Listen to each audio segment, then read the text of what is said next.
So this is a big one. This is the boss battle. Okay, we're at the mid boss. It might be the longest video.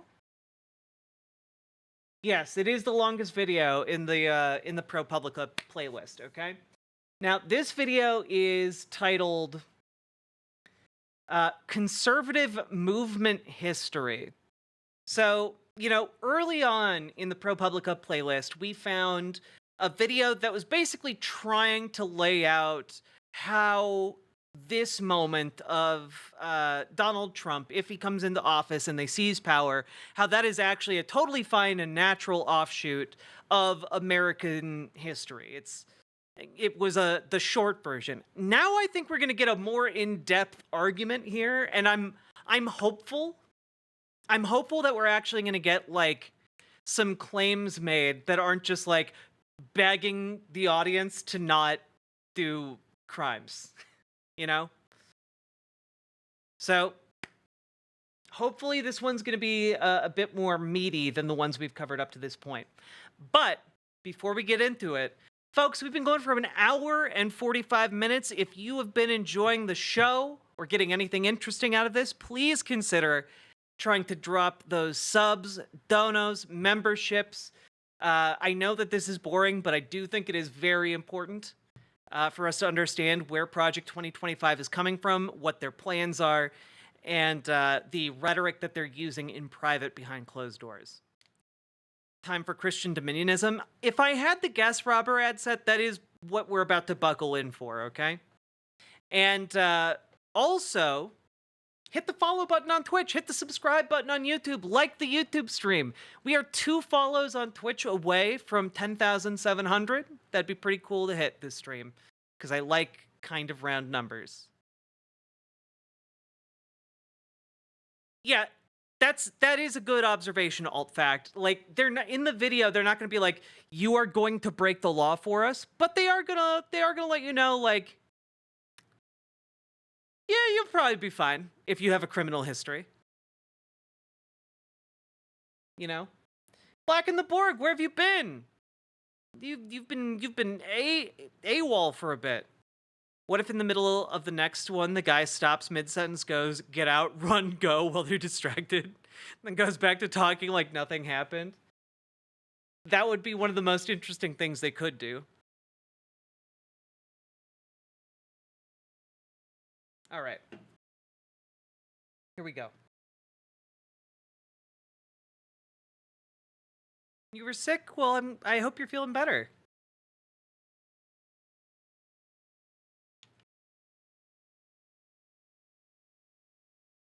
The Heritage Foundation did not respond for requests. Conservatives exist to conserve the ideals of the American founding.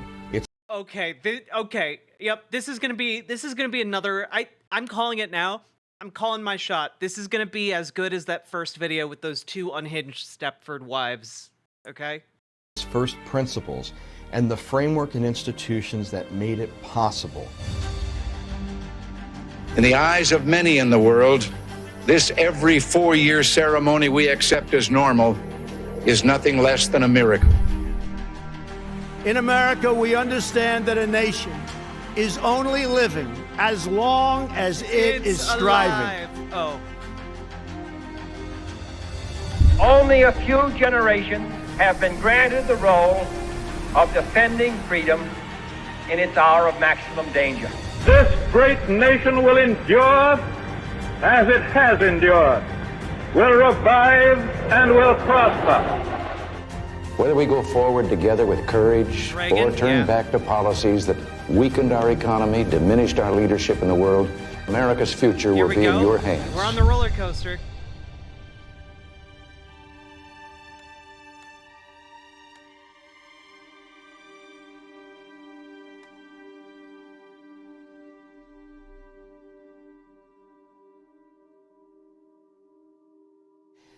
Hi, my name is Christopher Malagisi, and I'm very pleased and honored to be presenting the history of the conservative movement on behalf. Now, it should be somewhat troubling that, like, a Christian, like, conservative school is, like, heavily involved in crafting these these videos. Like they've had like 3 or 4 large scale members providing commentary for these videos. Like this is a weird amount of involvement. Half of the Heritage Foundation's 2025 Presidential Transition Project in my own personal capacity. My day job is serving as Executive Director of Outreach for Hillsdale College's Washington, D.C. campus, and I was previously CPAC Director and Director of External Relations for the American Conservative Union, and was also Editor-in-Chief of the Conservative Book Club, which is a division of Salem Media. But for many years, I taught history of the conservative movement as an adjunct instructor at American University in Washington, D.C., and was the Education Director of Conservatism 101, a project of the Leadership Institute, where I put together an online course based on my course at American University about the political and philosophical history and influence of the conservative movement, one of the first of its kind. Putting a course like that together would have been impossible without the pioneering work of 2 leading historians, Dr. Lee Edwards and Dr. George H. Nash. Dr. Edwards currently serves as Distinguished Fellow in Conservative Thought at the Heritage Foundation, and much of the presentation I'm about to give. This guy just looks evil. Like, do they not realize that? Like this guy looks like he's a bad dude. You know, I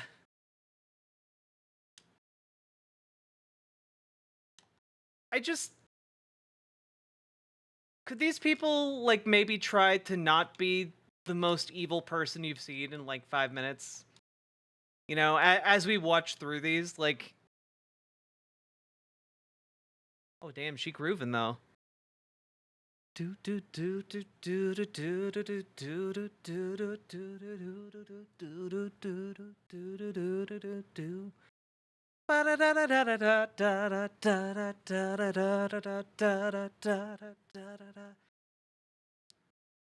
She grooving.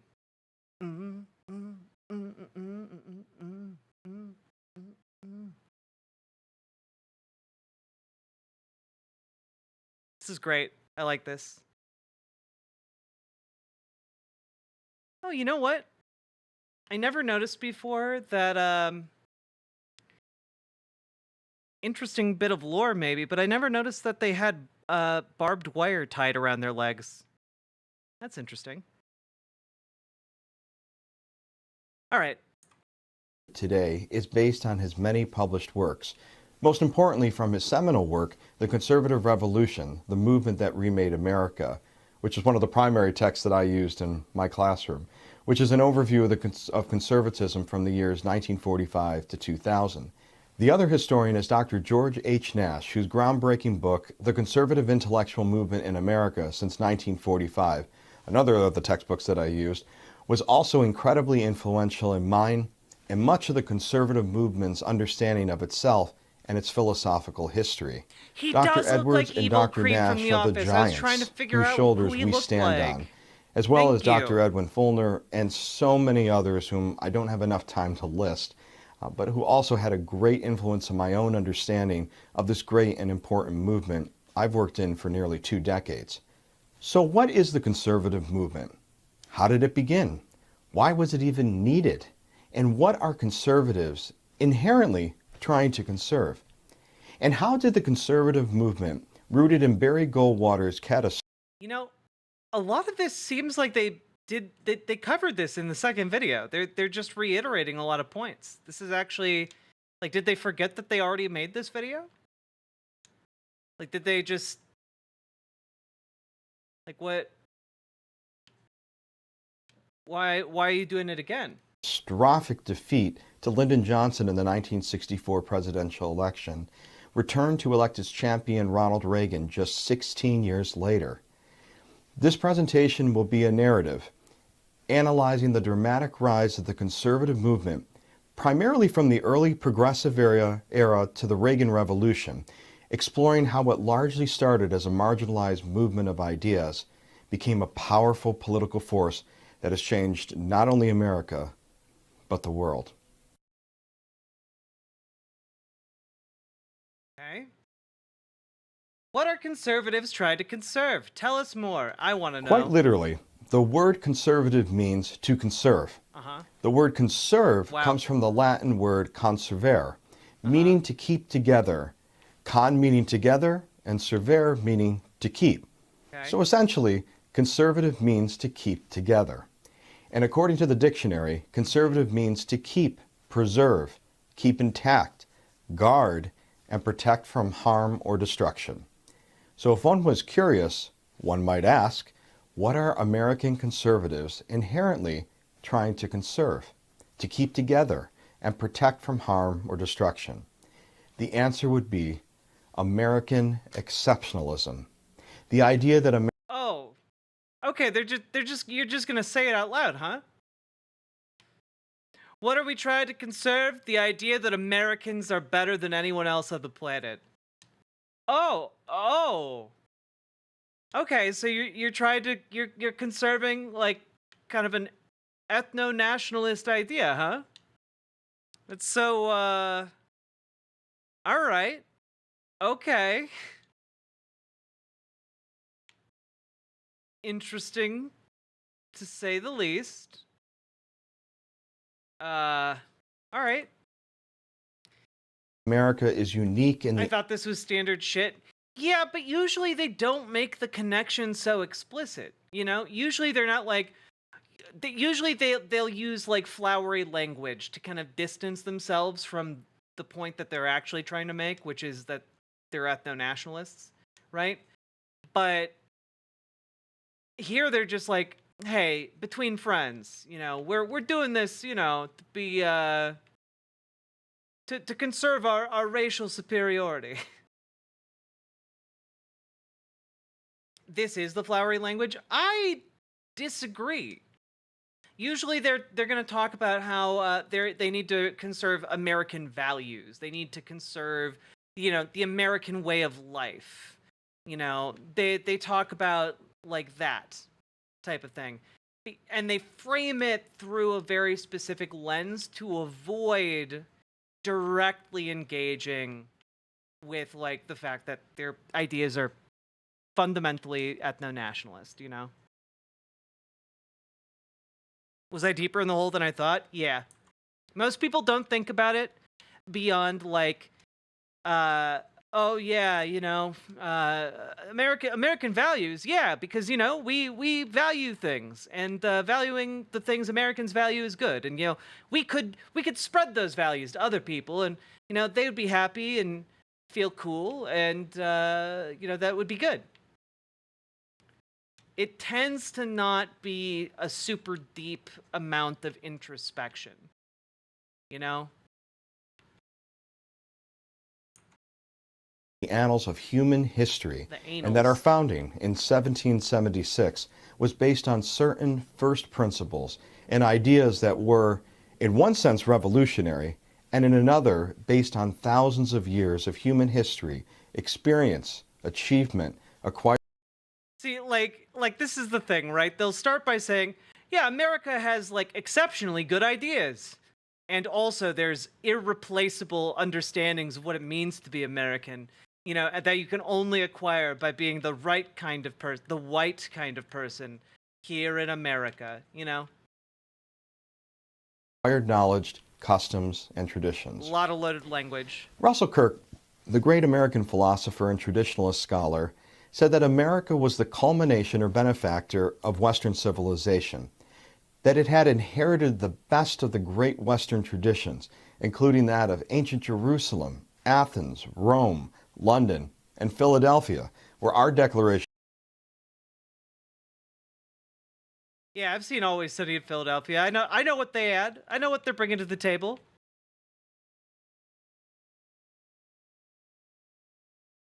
Ow, stop. Of Independence was declared, and our Constitutional Convention was held. America, at its founding, personified these ideas.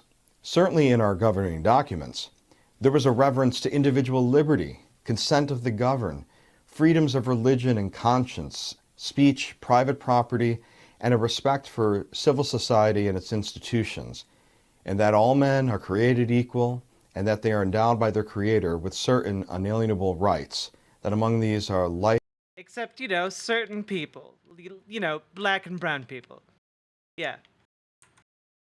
Because again, remember that black and brown people were not considered inherently equal under this document. Liberty, and the pursuit of happiness. The articulation of such ideas were the byproduct of the Enlightenment, and certain philosophers in particular, John Locke in Natural Rights, Charles Montesquieu in The Separation of Powers, Adam Smith in Capitalism, and William Blackstone in The Common Law.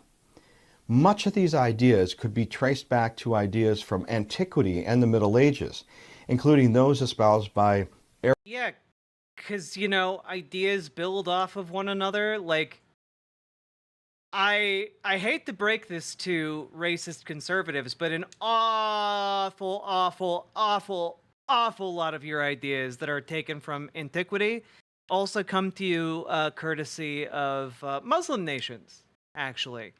You know, if you're like, oh yes, the works of Athens and such, you know, these great philosophers from way back then. You want to know who conserved those books? The writings of those people? Do you want to know who kept them alive for you all to enjoy thousands of years later? Yeah, they were the Muslim empires who were busy inventing algebra while, like, Europeans were rolling around in dog shit for, like, 300 years during the Dark Ages, all right? Like, I don't know, like, kind of cutting out a whole several centuries of work by Muslim people because you want to be racist seems pretty, I don't know, somewhat telling to me. Yeah, you know what? You know what never made America great? Apparently, algebra. Apparently, algebra never helped America do anything. Aristotle. Yes, I know Dark Ages is a misnomer, but you know what? I have a minor in medieval history, so I'll use outdated terminology if I want. Cicero, Thomas Aquinas, and many others. Conservatives exist. Can I just point out one thing? Okay? This is a video about conservative values, right? This is a video about conservative values.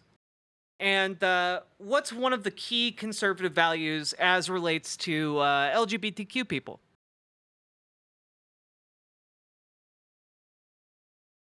What's one of their core values regarding, like, LGBTQ folks? Is it that LGBTQ people are grooming children by simply existing, and they're going to sexualize children and the general population, spread degeneracy, etc., etc., etc.?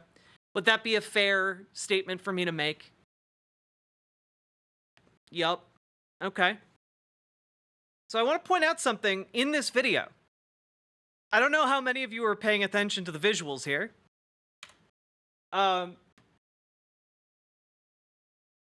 Just nipping out over here. We're just throwing out nipples in this conservative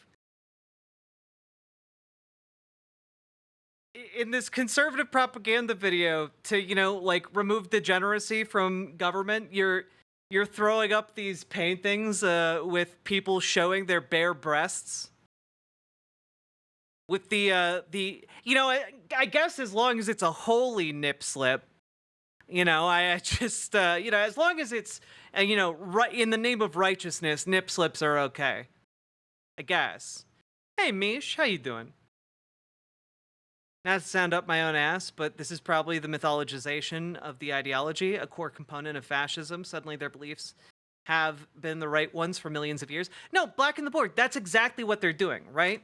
What they're trying to do in this kind of a video is to connect their beliefs to a long-running history.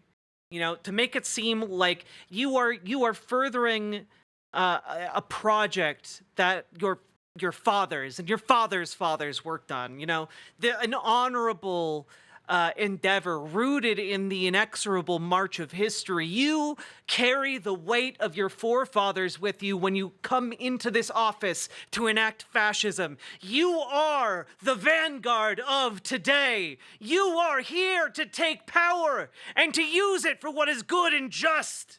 Like, this is essentially their rousing speech to get everyone on board with, like, their horrible, horrible politics, you know?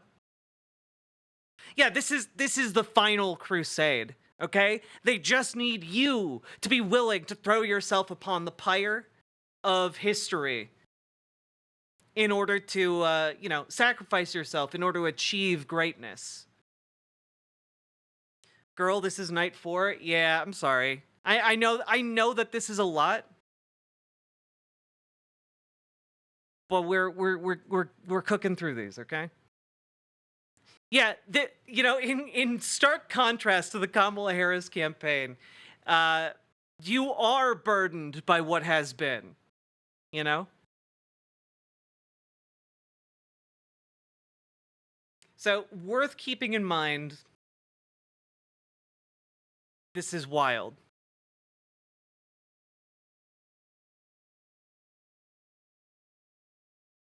Thomas Aquinas, and many others.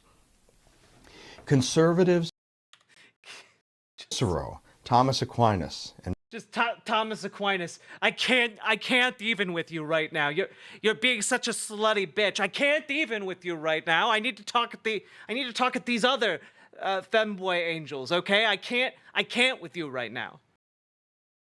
and many others.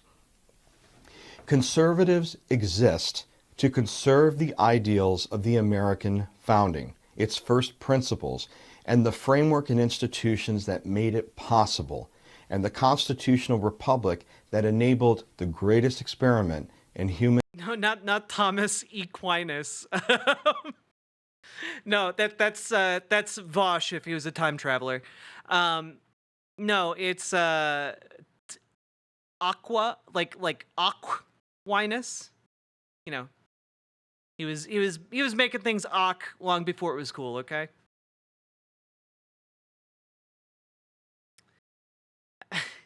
Human history and liberty.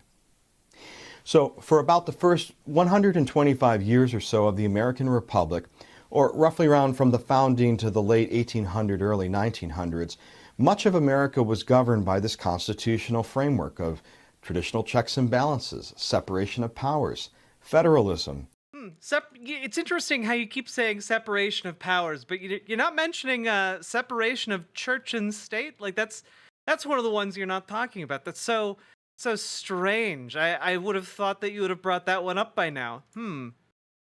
And the federal government playing a limited role in society, so as to allow for individual liberty to thrive. Yeah, it's weird. It's weird. He doesn't seem to be bringing up the 3/5 compromise. Was that not part of the founding ideals of America? Like, my God. So man can pursue their own happiness, or what was understood. Hey, how did these founding documents talk about indigenous people again?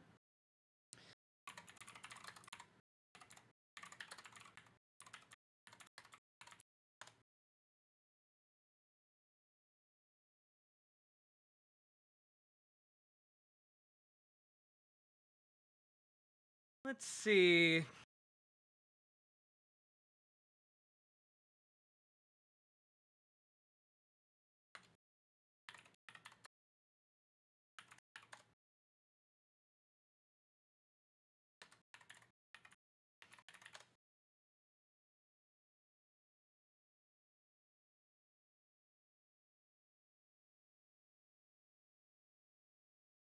Jesus Christ.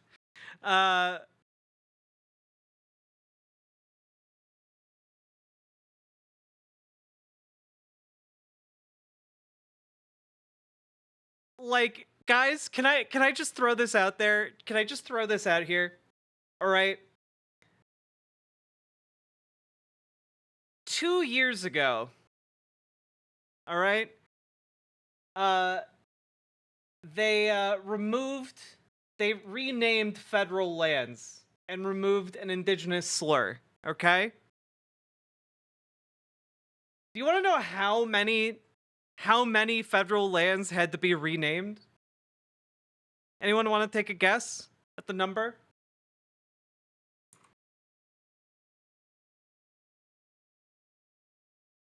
Anyone?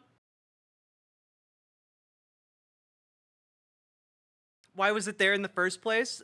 Because America is a racist place. Let's see here. 643.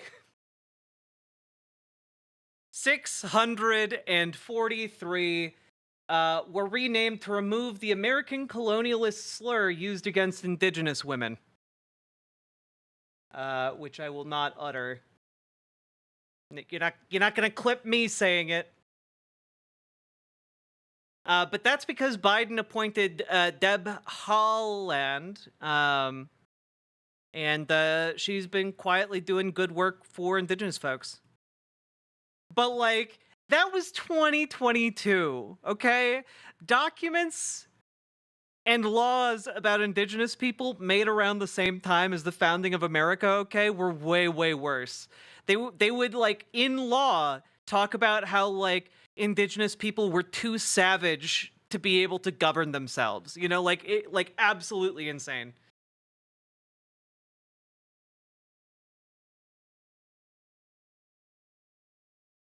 Can I link that article? Yes. I'm gonna see if I can find a better quality one.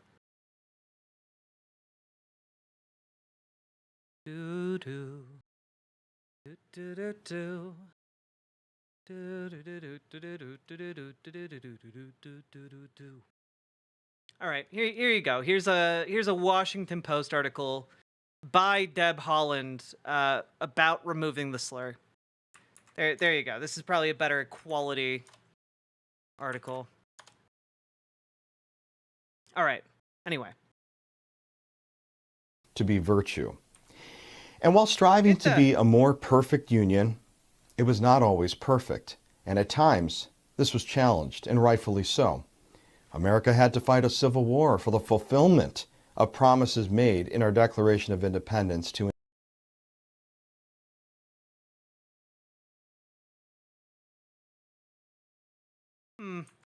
enslaved people. And it took another 100 years to achieve their full civil rights. But overall, yeah, something that conservatives definitely supported back at the time and continue to support today, right? Like, it's not like you would go and find like mainstream conservative figures these days talking about how, I don't know, the civil rights movement is where we went wrong as a country. It's not like that would be considered a thing.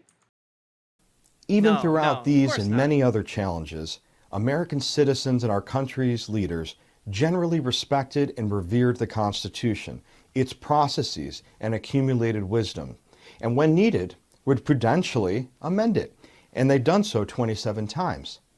It was not until the early 20th century that that wisdom would be challenged by forces who believed in a fundamental transformation of America. Enter the progressives. Oh boy, here we go with the socialism. The progressives believed that America was not meeting the challenges of the times, that our legislative process was too slow and not reactionary enough to deal with the great challenges and innovations spawned. Wait, you don't have to be reactionary to respond to external pressures. It's just we need to react faster. Saying you need to be able to react faster to situations is not reactionary. By the Industrial Revolution and the Gilded Age. These challenges included widespread poverty, poor working conditions, rampant urbanization and immigration. And then the progressives, they got the New Deal passed, and a lot of things got a lot better. And innovations in technology, transportation, media, and education. But what made the progressives different from previous quote-unquote reform movements was their direct assault on the foundations of American constitutionalism and their desire to uproot it. They also believed that our rights were not natural and based on I don't think that's true. I don't think progressives at any point have been like, yeah, we need to get rid of the Constitution. We need to get rid of all of these pesky constitutional rights. I've been in progressive politics for a while now. I've never heard a single progressive argue about that. It's almost like he's making something up, constructing a man out of some kind of straw, like a flimsy material, straw, shredded paper, something like that. I don't know. some fixed or immutable truths, but that rights could only be attained through boundless governmental action, centralized planning, and law. Well, rights in America are obtained via stuff like I don't know. I'm spitballing here. Governmental documents like, say, the Constitution. That rights are gained that. I think there's a thing like some sort of bill, like a bill of rights, in fact, that expands the amount of rights you have because government can give you rights. Large, whole-scale policy experimentation, which would largely be overseen by a denizen of scientific and technocratic administrators in the form of an over-encompassing, bureaucratic administrative state. Only then could quote-unquote progress be realized. So if one was curious, one might ask, but progress to what end? In other words, they believe that Progress towards alleviating suffering and making things better for people. That, like, I again, what? It's such a mystery. What do progressives want? Why? What an enigma, wrapped in an absolute riddle. Even, like, what do they want? What we want people to be able to afford food. We want people to have shelter, and we have policies that are empirically shown to better achieve those things. Those policies, by the way, are opposed by Republicans because Republicans don't care that people suffer. And frankly, all of their policies are geared towards making rich people wealthier. Like, it's not really rocket science here. Progressives believe that conservative policies ruin people's lives to make people wealthier. And it's really not hard to figure that out. Like, yeah, when a Republican passes laws to, like, put 14-year-olds to work, and suddenly 14-year-olds are dying in factories working heavy equipment, like, yeah, there's a direct one-to-one correlation there. Like, Republican policies get children killed. They remove the ability of children to eat. If Republicans in Minnesota got their way, like, kids wouldn't be getting like breakfast. Kids wouldn't be getting lunch. Like, it's, again, the progressive position here is that children should eat. The progressive position is that children should learn and, like, not have to worry about, going to put their little hand into the cogwheel that's jammed. It's not hard to figure out. American constitutionalism and the principles it embodied were no longer sufficient, relevant, or self-evident. Progress needed to be made for the sake of progress without being tethered to some type of metaphysical past. History and tradition were... I'm sorry, what does that mean? Explain yourself. What do you think a metaphysical past is? Elaborate. ...of this past and should not be used to prudentially guide us into the future. Instead, their slogan could have been, "We are the people we've been waiting for," as Barack Obama famously said. The inclinations of this would mean a break from the limited government constitutionalism America had known and was no doubt a huge part of its success. This new progress would undoubtedly encroach on the individual liberty of its citizens, whereby decisions would be made in a far and distant capital, ignoring our traditions of federalism and local autonomy. And not surprisingly, this would have severe ramifications for America in the short term, but also in our present day. While Presidents Theodore Roosevelt and Taft called themselves progressives during their presidencies. They still revered the Constitution, and progressivism was more of a vehicle for their policy platforms. It was really Woodrow Wilson, America's 28th president, who openly challenged the foundations of the U.S. Constitution and enacted wide-scale reforms through his New Freedom agenda, which is a precursor to FDR's New Deal, that would drastically change the relationship of the citizen and the government, with a thumb on the scale side of government. Yeah, because prior to Woodrow Wilson, it's not like the government ever, I don't know, mobilized big amounts of power. It's not like we weren't building an empire back then. Like, come on, man. Are you kidding me? Like, oh man, there was sure a lot of government overreach under Woodrow Wilson. Hey, remember when Abraham Lincoln invaded the entire South of America in order to essentially, in the words of the American South, steal all of their property? Was that not an act of big government that you praised earlier in this conversation? I wonder.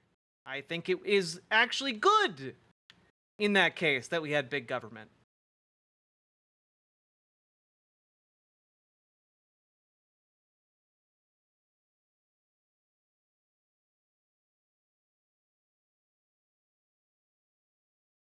Disagreeing with the streamer is arguing semantics? What?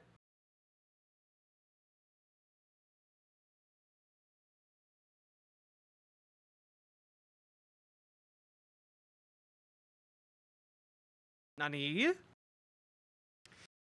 Still wear hats, it gets cold up here.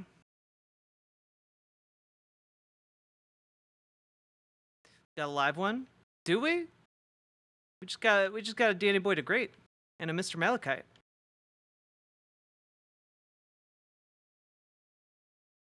Doo-doo.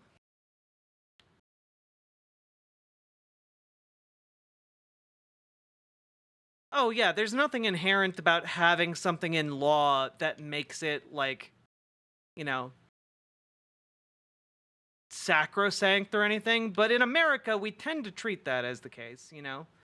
We tend to put a lot of force behind enforcing certain rights.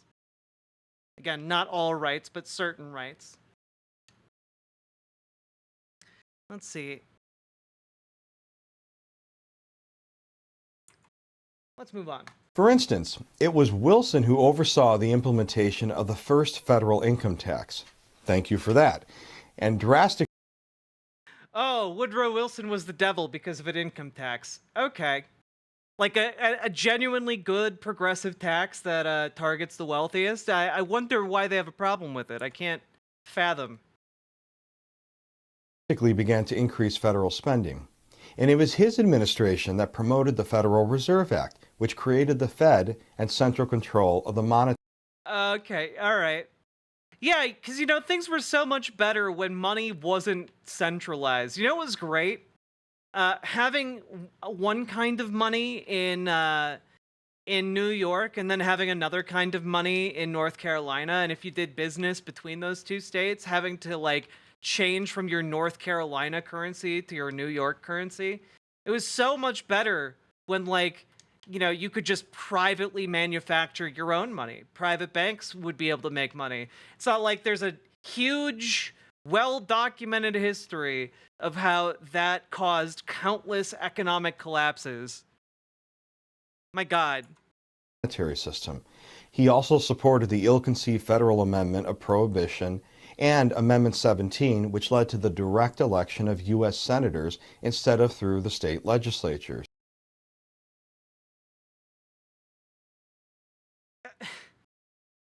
It's so fucking telling that one of the main issues they have with Woodrow Wilson is that they allowed senators to be democratically elected instead of appointed by state legislators. Are we kidding? Are you kidding me? Like, how much more mask off can you get here? What Antonin Scalia, the revered originalist Supreme Court justice, once referred Who to was also not an originalist. Scalia did not, was not consistent in his originalism. He just used it as a pretext to get what he wanted in politics. You know, again, these people don't ideologically care about, originalism as, an ideology. They just care about it because it gets them what they want in politics. as the death of federalism. While much of this is accepted in today's world, this was revolutionary for its time. Additionally, Wilson's internationalism in foreign intervention also involved America in World War I. And while noble in its intentions, it came at a great sacrifice to 116,000 American soldiers and their families, especially as America had been historically more isolationist. He was also the leading architect of the ill-fated League of Nations, which the U.S. Senate and the American people would subsequently reject. By the time of the presidential election of 1920, America seemed to have had enough of progressive experimentation. The Republican nominee, Warren Harding, and his vice presidential nominee, Calvin Coolidge, Come on. 20, America seemed to have had enough of progressive experimentation. Yeah, 1920s. The 1920s, they were great times. Not famous for leading to any kind of colossal economic collapse at all. You know, the Gilded Age, the heyday of the robber barons, and definitely doesn't have negative connotations at all. Come on! Are you kidding me? The economic policy of the 1920s directly led to the Great Depression. Are you kidding me right now? He's basically laughing at you in this video. He thinks you're all dipshits, you're dupes, you're duds, mental nitwits. He's basically laughing. Are you kidding me? The Republican nominee, Warren Harding, and his vice presidential nominee, Calvin Coolidge, ran for president with the campaign promise of a return to normalcy. Harding and Coolidge overwhelmingly won the popular vote, the largest popular vote landslide since James Monroe ran for re-election unopposed in 1820, 100 years ago. Under Harding and Coolidge, America witnessed the Roaring Twenties and oversaw one of the greatest periods of economic prosperity and cultural novelty in American history. Oh my God, they actually think you're stupid. They actually think you're stupid. They called it the Gilded Age because it was actually very good. It was actually so good. That's why they called it the Gilded Age. It was the Gilded Age because things were just so good. Everything was gilded. Are you kidding me?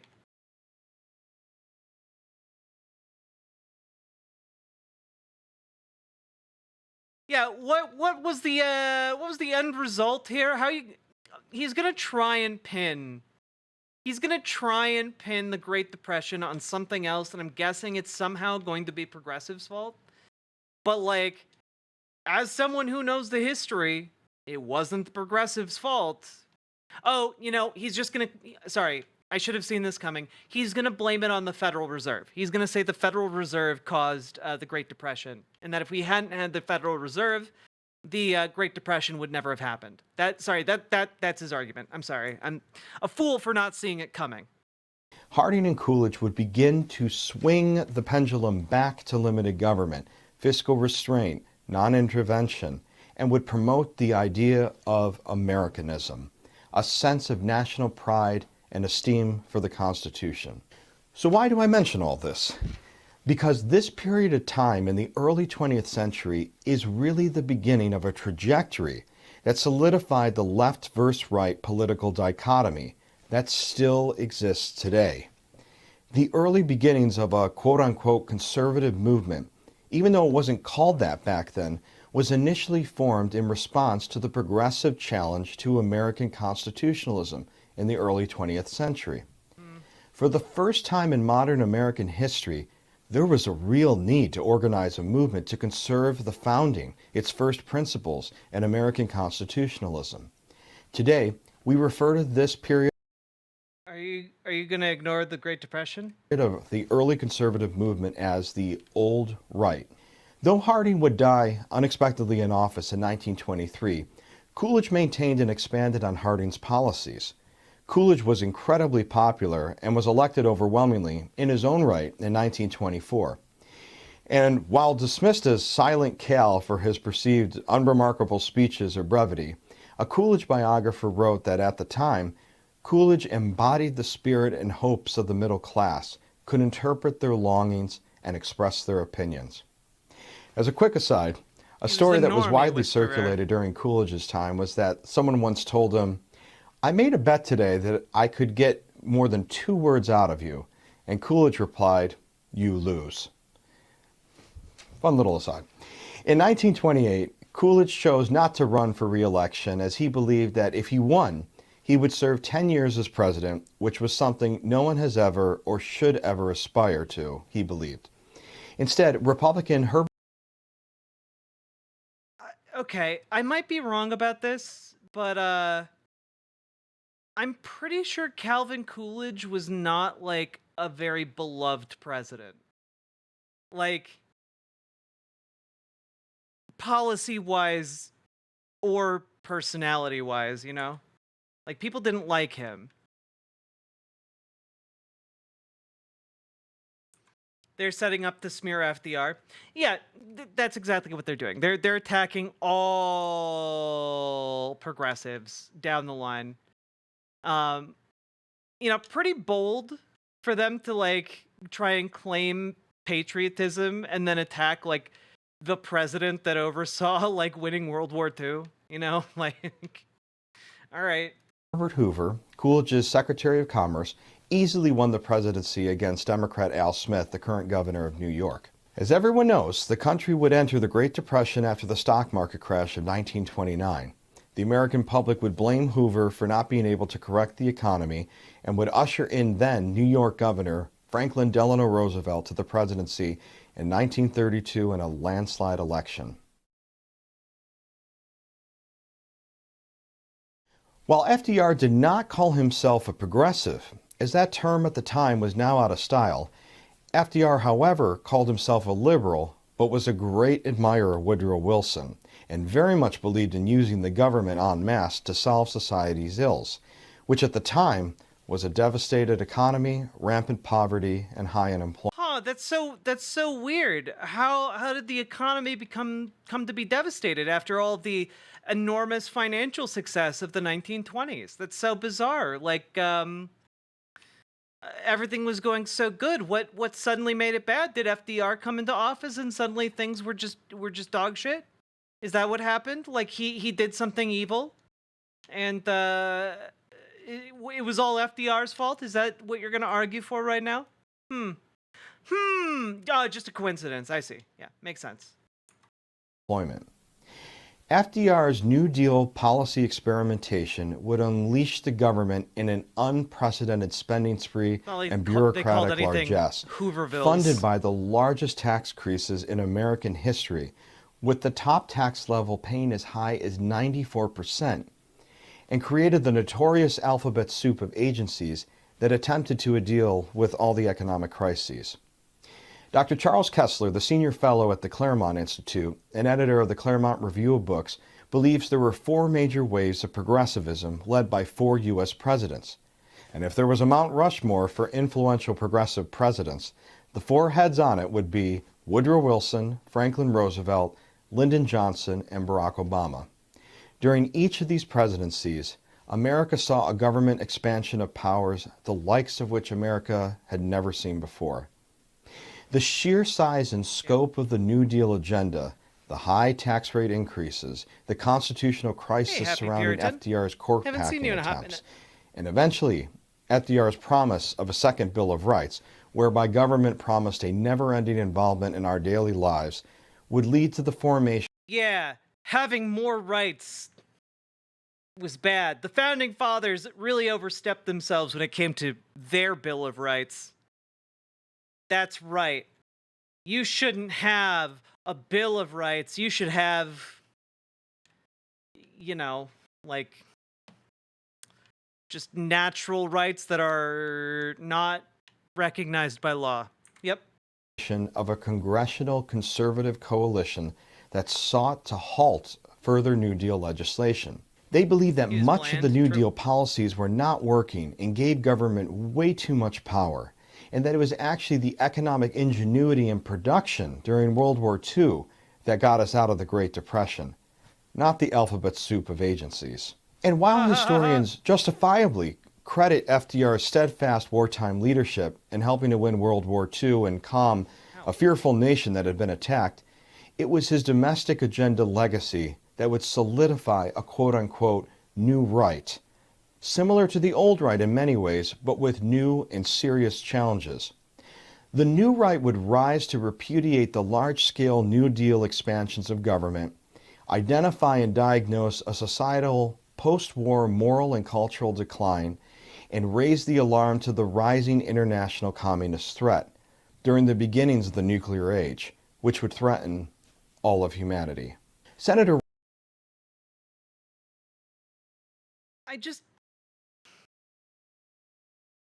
Are we not gonna talk about how the Great Depression is like one of the defining, if not the defining, economic event of the entire previous century, at least as far as Americans are concerned, and like he's like, yeah, the economy was doing bad for some reason. I'm still not over that. I'm still not over how like this is supposed to be an overview of the history, and he didn't even say the words Great Depression. You know, he'll take time out of his day to talk about how Woodrow Wilson's the devil for like creating the Federal Reserve or whatever. But the Great Depression is just a thing that happens sometimes, you know. Sometimes, you know, you get good things. Sometimes you get a Great Depression. You know, there's no, you know, tide goes in, tide goes out. You can't change that. Robert Taft, from Ohio, son of President Taft, would serve as the first of these early congressional conservative leaders and would help lead the charge in challenging FDR's New Deal and then Truman's Fair Deal.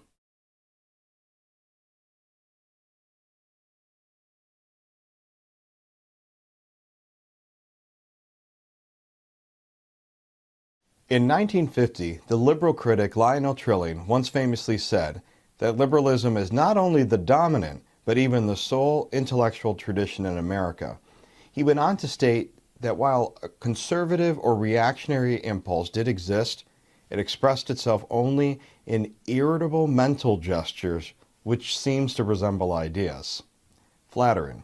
By 1950, a fully functioning and powerful conservative movement had not yet formed, and didn't even have a name yet. It was only in its infancy, but would soon transform to become a dynamic political movement that would usher in its early hero, Barry Goldwater, to win the Republican presidential nomination only 14 years later. How did it do this? According to conservative movement historian Dr. Lee Edwards, a political movement had to have the 4 Ps in order to be successful. The 4 Ps were philosophers, popularizers, philanthropists, and politicians. A political movement needed philosophers to come up with a viable, consistent philosophy and cogent set of principles it would embody. It would need popularizers, writers, and... Wait, why do they hate the Federal Reserve? Because the Federal Reserve makes money more expensive for them. So a lot of conservatives believe that if you eliminated the Federal Reserve and allowed like private entities to print money, private banks to print money, it would be much, much better, and there would be far less corruption in their eyes. Basically, they think that if you allowed private companies to wield the power of money printing, it would benefit all of society. And I feel like I shouldn't have to explain why the gigantic banks that routinely fuck everyone over probably shouldn't have the ability to control the money supply. How? Because some people just think that private businesses are inherently more efficient than the government. They think that if you allowed private businesses to control the money supply, They would, keep interest rates incredibly low and hold private entities less accountable for their, monetary actions. They are idiots, yes.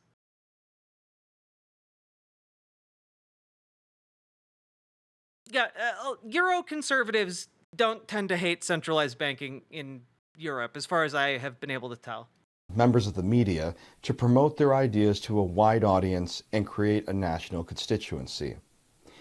When the philosophers' ideas had been popularized, a solid financial base of donors and philanthropists were needed to fund the organizational and infrastructural apparatus of that movement, which could include think tanks, media publications, and grassroots organizations. And finally, any successful political movement needed to elect charismatic, principled leadership who were proficient in media to champion their policy preferences, activate their national constituency, and win popular mandates to achieve political and legislative success.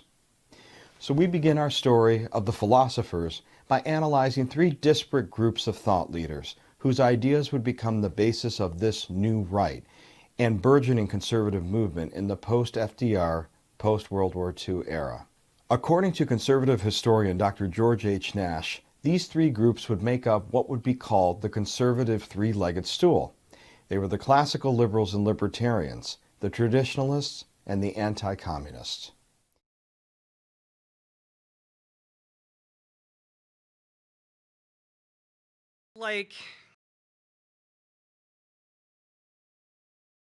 Yeah, I mean, if you switched from having the Federal Reserve control money, right, you would run into so many problems. It would probably lead to like an economic collapse in the short term. And in the long term, we have examples throughout history of when money supplies were unregulated. You can look at American history for what happened with unregulated money supplies. It just led to like financial collapses on more localized scales, and like immense amounts of like corruption when it came to like trading between different currencies, speculating on different currencies. It would basically like ruin everyone's lives. Like I don't think there's a way it wouldn't. Like look at how unstable the crypto market is right now. To get like a rough idea of what it would be like, it's just that everything would be that. Everything would be like this unregulated free-for-all of like different currencies, and no one would know which one to use. Well, the thing is, Bitcoin is less a currency and more of like an asset. I would think of Bitcoin more as like gold or silver, like some kind of relatively inelastic thing as far as a digital asset goes. Ms. Gender Lynn, hello from your television. And yeah, you're basically more like speculating on the value of it, like much like how people who invest in gold like are speculating, right? Whereas you could, in theory, use some cryptocurrencies as actual currencies, but most people treat them as speculative investments.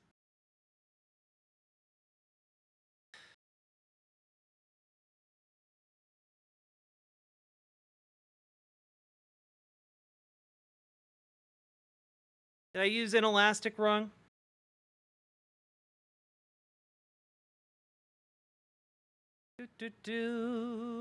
I did. I apologize. But what I mean is that there's a limited supply of it. Like the way Bitcoin is treated is like as a scarce resource, we'll say.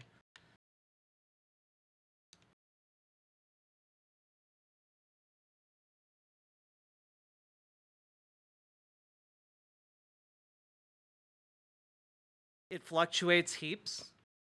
Yeah. Relatively. Like, we're kind of in the last I don't want to get into a whole crypto discussion and why like Bitcoin is a slightly different beast than the other ones. But basically, while its value does fluctuate, it fluctuates an awful lot less than other cryptos because of the way it is managed, because of the way it is supplied, and the way that it will eventually have a cap on how much is supplied. Right? It will eventually have a degree of scarcity, which will cause it to become a relatively like stable asset. Also, Charlie, thank you for the 5 gifted memberships over on YouTube. A lot of other crypto coins just like will produce ad nauseum a bunch of different coins, and it really depends on like a lot of different factors. But I don't like talking about crypto, but I do want to just like clarify that, I guess. Look up crypto for Harris. It's very alarming. Yeah, again, this is why I keep telling you guys, don't put politicians on pedestals. Like, Kamala Harris is not a socialist like Lisa Nagayib, okay? Like, she's going to sell out to particular industries in order to gain power to be elected. Like, that's what's going to happen. It's probably already happened. So don't let that like destroy your entire worldview.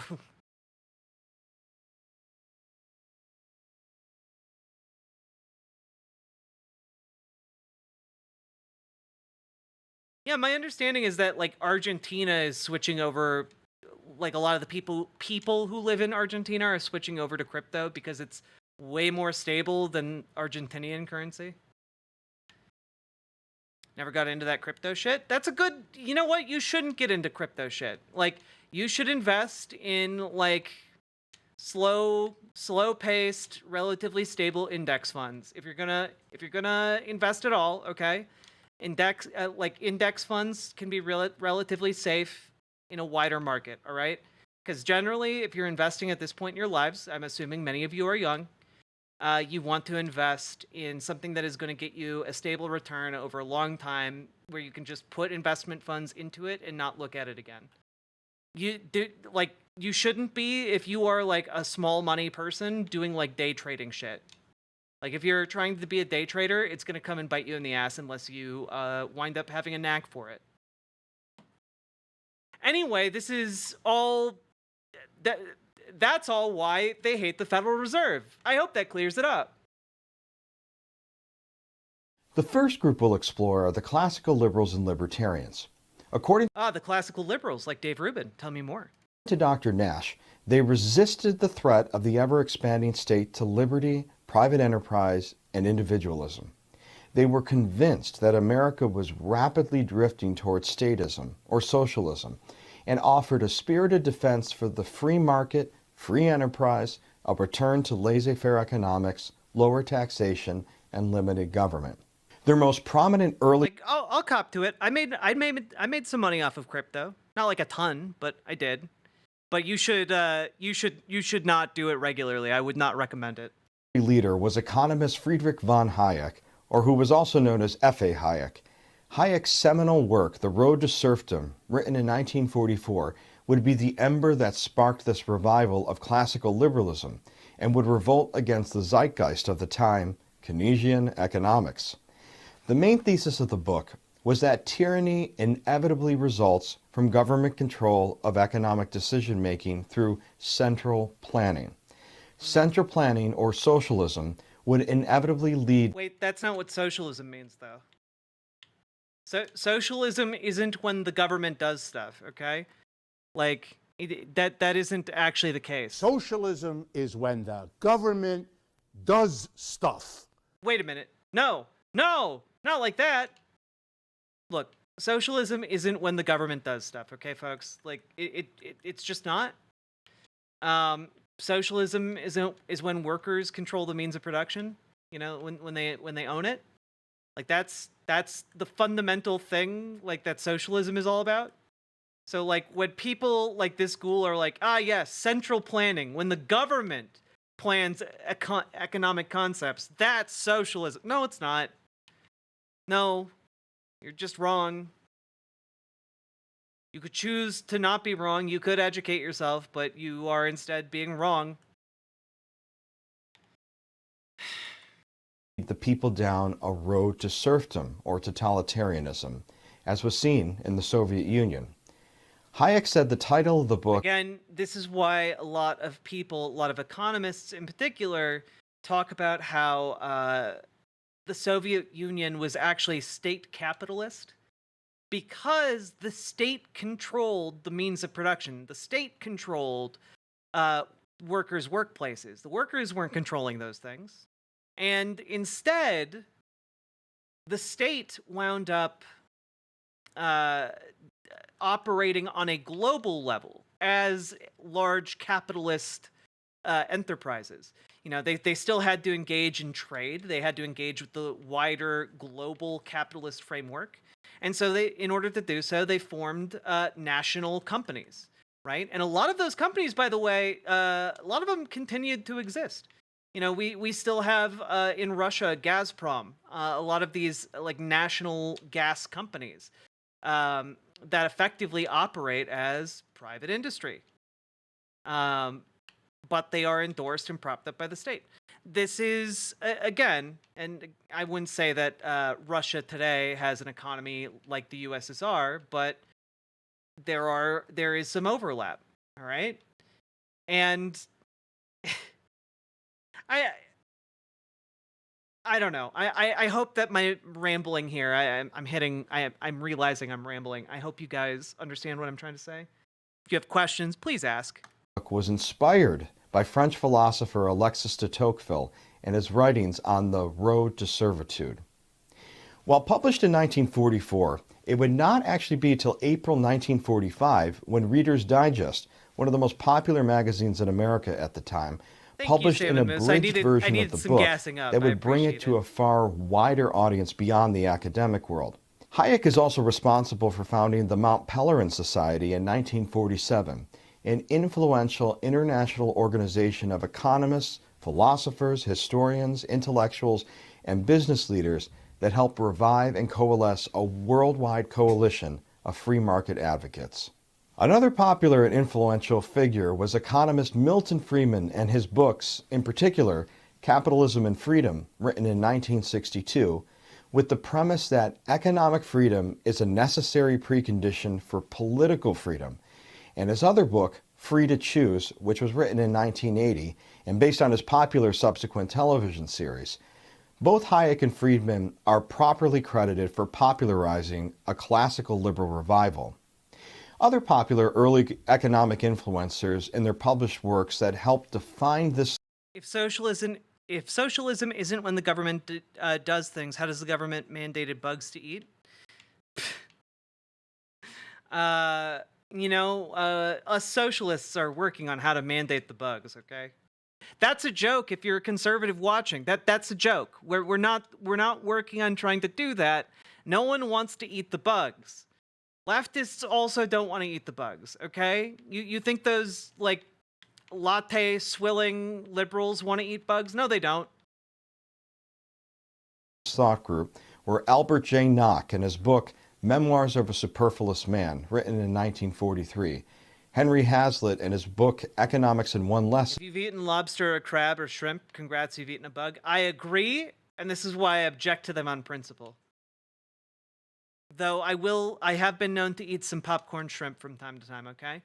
That can be, under certain circumstances, certain limited circumstances, kind of tasty. Written in 1946. And Ludwig von Mises and his three books, Liberalism, written in 1927, Bureaucracy in 1944, and Human Action in 1949.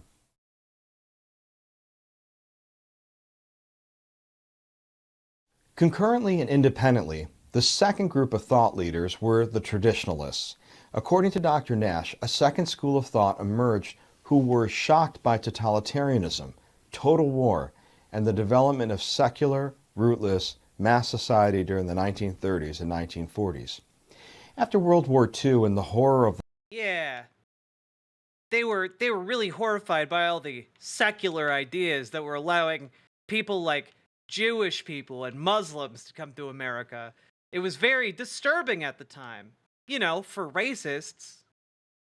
The Holocaust, the traditionalists urged a return to traditional religions and ethical absolutes and a rejection of the relativism that had corroded Western values and produced an intolerable vacuum that was filled with amoral ideologies. Traditionalism has been defined as believing that tradition and custom guide man and his worldview. Each generation inherits the experience and culture of its ancestors, and through convention and precedence, man is able to inherit the culture of his ancestors and pass it down to his descendants. Traditionalism's slogan could be summed up in the popular refrain, usually credited to Edmund Burke, "Those who do not learn from history are doomed to repeat it."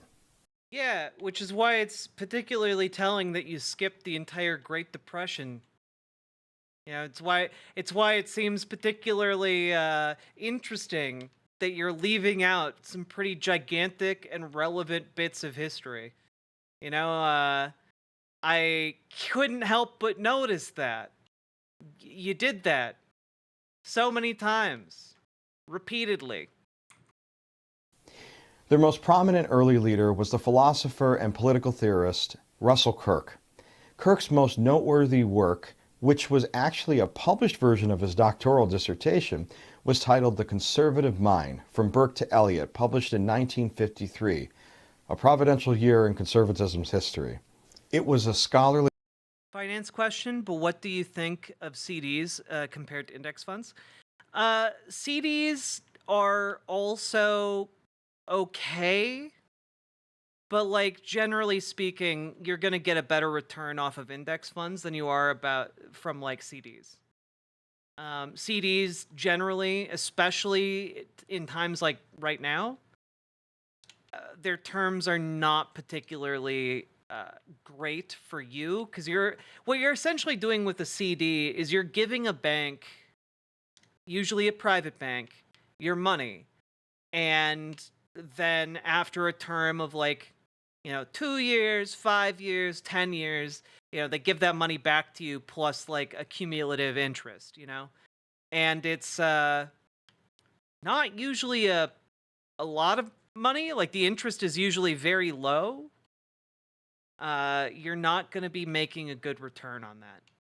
Whereas, you get your Roth IRA maxed out, you get your index funds, you're going to get a decent return on that.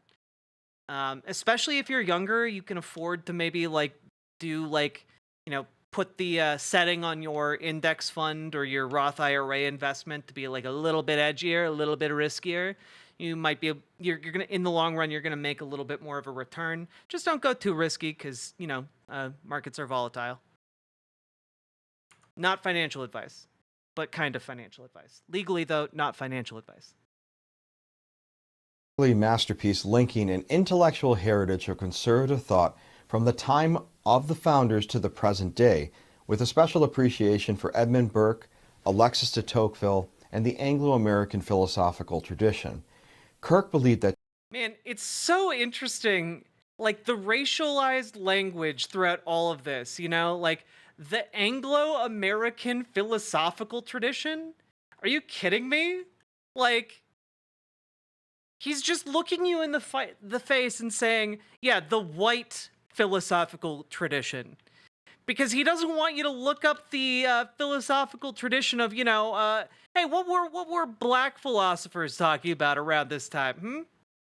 I wonder what black and brown philosophers were talking about in this particular time period. Don't look that up. That'd be too spicy for you guys. Because we all know what Anglo-American philosophers are eating, and it's, white guy tacos. I need to use the bathroom. I will be right back.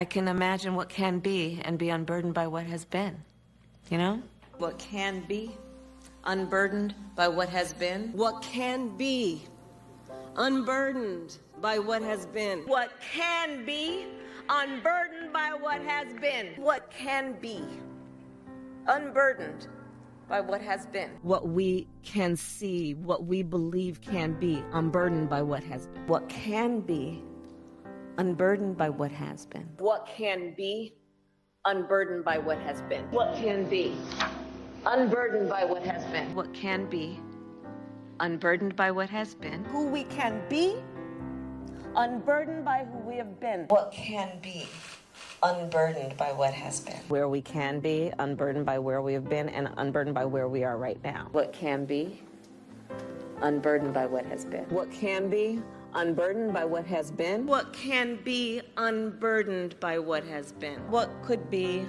unburdened by what had been. What can be, unburdened by what has been. What can be, unburdened by what has been. What can be, unburdened by what has been. What can be, Unburdened by what has been. what can be, unburdened by what has been. Unburdened by what has been, believing in what can be. What can be, unburdened by what has been. What can be, unburdened by what has been. What can be, unburdened by what has been. What can be, unburdened by what has been. What can be, unburdened by what has been. What can be, unburdened by what has been. What can be, unburdened by what has been. What could be, unburdened by what had been. What can be, unburdened by what has been. What can be, unburdened by what has been. What can be, unburdened by what has been. What can be, unburdened by what has been. What can be,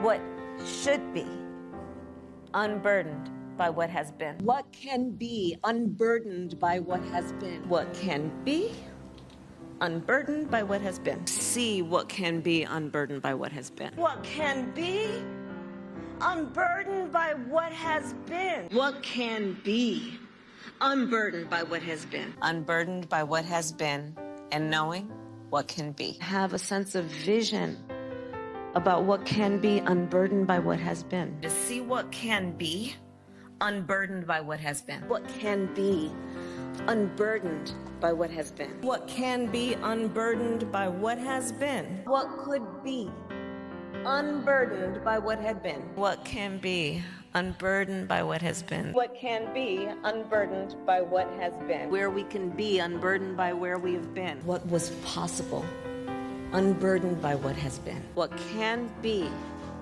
unburdened by what has been. What can be, unburdened by what has been. What can be, unburdened by what has been. What can be unburdened by what has been. What can be, unburdened by what has been. What can be, unburdened by what has been. What can be, unburdened by what has been. What can be unburdened by what has been. What can be, unburdened by what has been. That can be, unburdened by what has been. There are those who are unable to see what can be, but there are many more who are able to see what can be unburdened by what has been.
Hello, I'm sorry I left you alone in the silence. I apologize. Hi.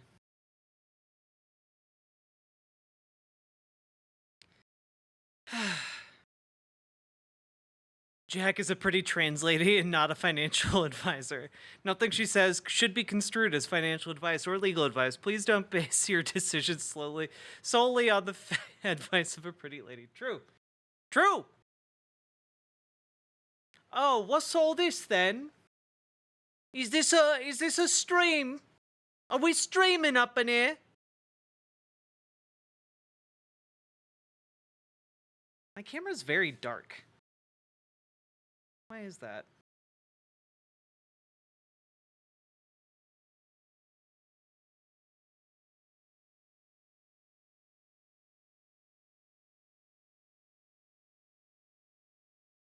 I just felt like I needed a slightly fancier outfit. Is that is that weird? I apologize. Oh, I need my fizzy drink.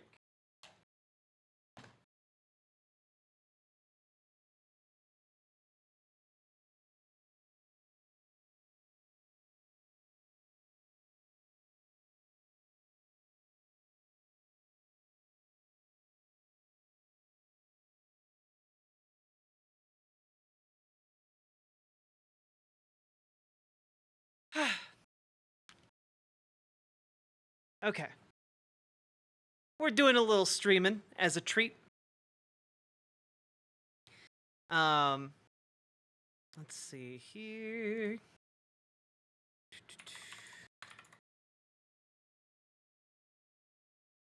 No need to apologize? Okay, good.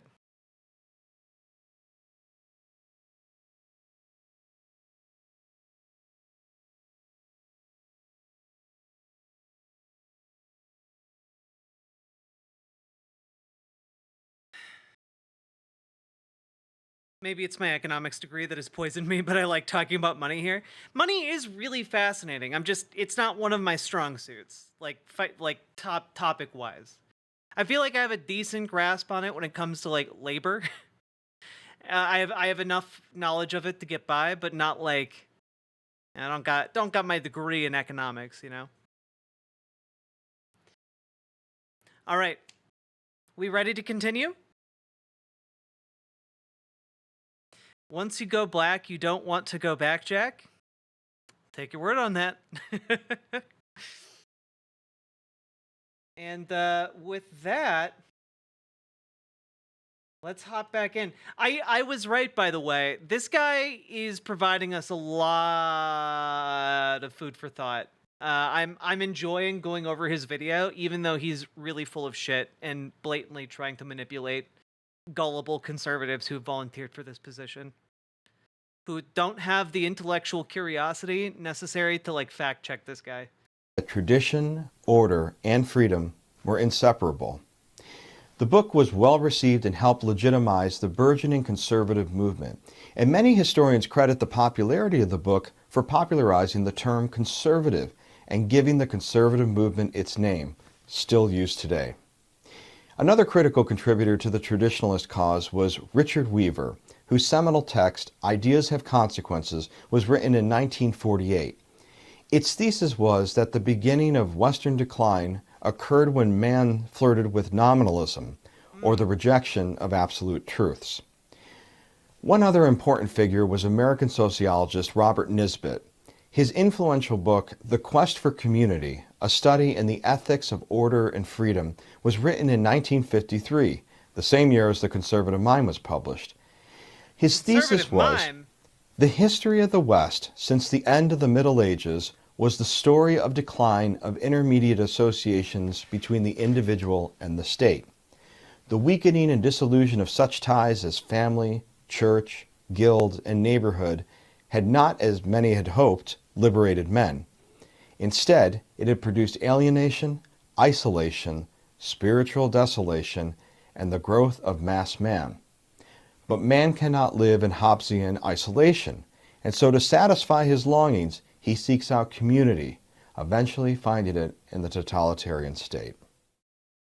You know, man could find community in like solidarity with his working class brothers and sisters, but something tells me this guy would not be in favor of that kind of community forming. It's just a nagging feeling I have here in the back of my skull. The anti-communists. Now, also concurrently and independently, a third and final group of thought leaders were emerging called the anti-communists. Its early leaders were Whittaker Chambers, James Burnham, and Frank Meyer. According to Dr. Nash, the anti-communists had a profound conviction, being ex-radicals and former communists themselves, that the West was engaged in a titanic struggle with communism, not only abroad, but at home domestically.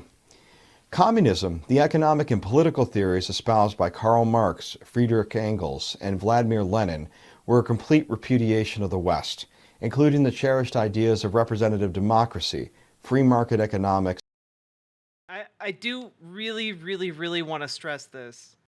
At no point, to my knowledge, and granted, I could be wrong, because again, economics isn't my forte, but at no point was Karl Marx like against democracy. Like that was, in fact, his entire approach to economics is centering the concept of democracy. Like that was like one of his whole things. You should democratically own your workplace. You should democratically own the means of production. Like, it's not that hard. He wrote about it. He was pretty clear. Private property, free speech. Also, by the way, to my knowledge, there would still be markets. Like, Marx wasn't saying, like, there would be no markets would exist. Like, that's not thing that he ever claimed. He talked about the abolition of the commodity form, though, which is getting rid of money, because we'd reach a different kind of economic state at some point in the future. But like, this idea that, oh man, there wouldn't be any more markets. We had markets tens of thousands of years, okay, before we had like any of these other things. All right, we'll have them tens of thousands of years after we're gone. All right. Also, just throwing this out there, private property in Marxist terms would still exist. You would have personal property. A lot of people conflate personal property and private property in capitalist terms, thinking that like, oh, you will own nothing. You'll have to rent your clothes because you won't own them. Like stuff like that. But no, that's not what it means. It means you won't have private property, as in you won't privately own the means of production. That's what it means. You won't be able to privately own a factory because the factory is going to be democratically owned. That's what it means. Will land still be owned? I mean, under like a Marxist conception, probably not. Land would probably be something in elastic markets. Those are probably things that need to be like nationalized because the commodification process of them is like harmful to the vast majority of people. It would probably be something that would undergo like a decommodification process. But again, this is something we're looking at like I think quite a ways away. Like, if you are familiar with America, you are aware that Americans are not on board with that plan yet.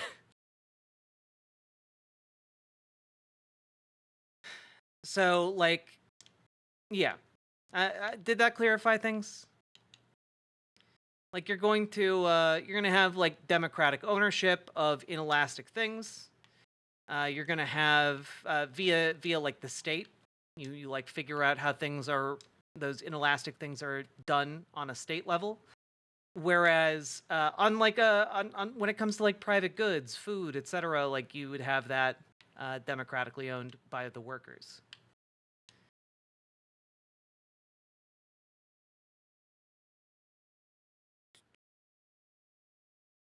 Yeah, you'd still have a house. Exactly.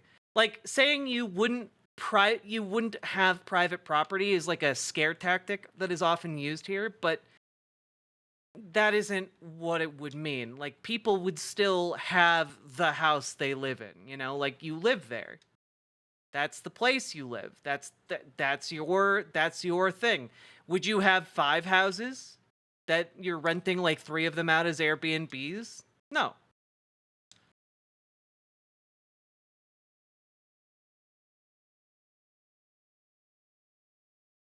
Let's see.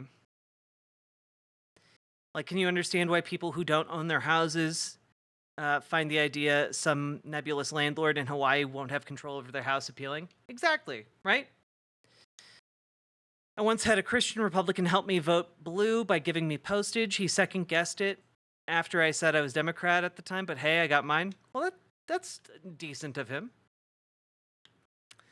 But yeah, I think this is like one of those like language tricks that like more people should be aware of. Marxist idea is not that you won't have personal property. Tradition and customs and religious. You'll still be able to get your Xbox. Don't worry, honey. Also, Karl Marx had nothing to say about free speech. He was talking about economics. Insofar as free speech was a thing, like, I'm sure he would support it, because his entire economic model is one based on, democracy as a concept. But moving on. Freedom.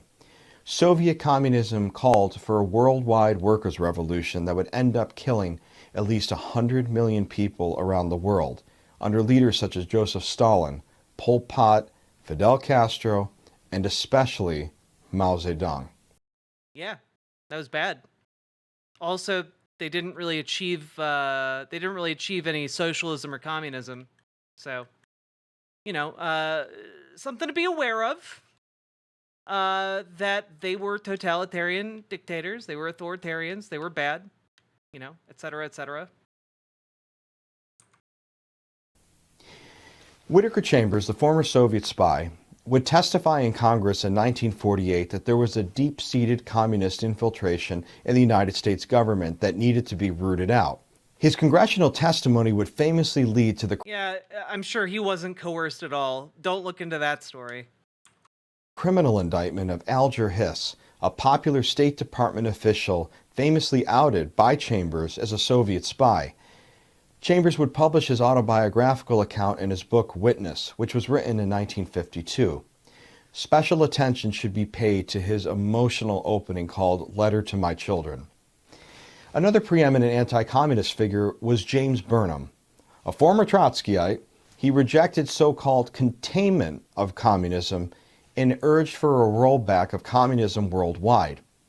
It is said that Ronald Reagan was actually greatly influenced by Burnham's work, helping to form Reagan's Cold War policies that led to the demise of the Soviet Union.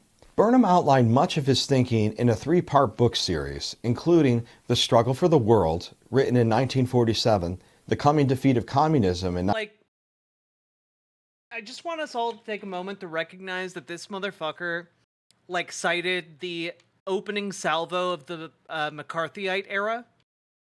And he's not talking about McCarthy. This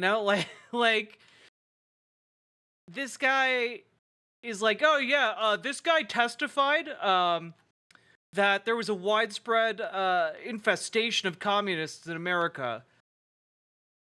Don't look into it. Don't look into that story anymore, though.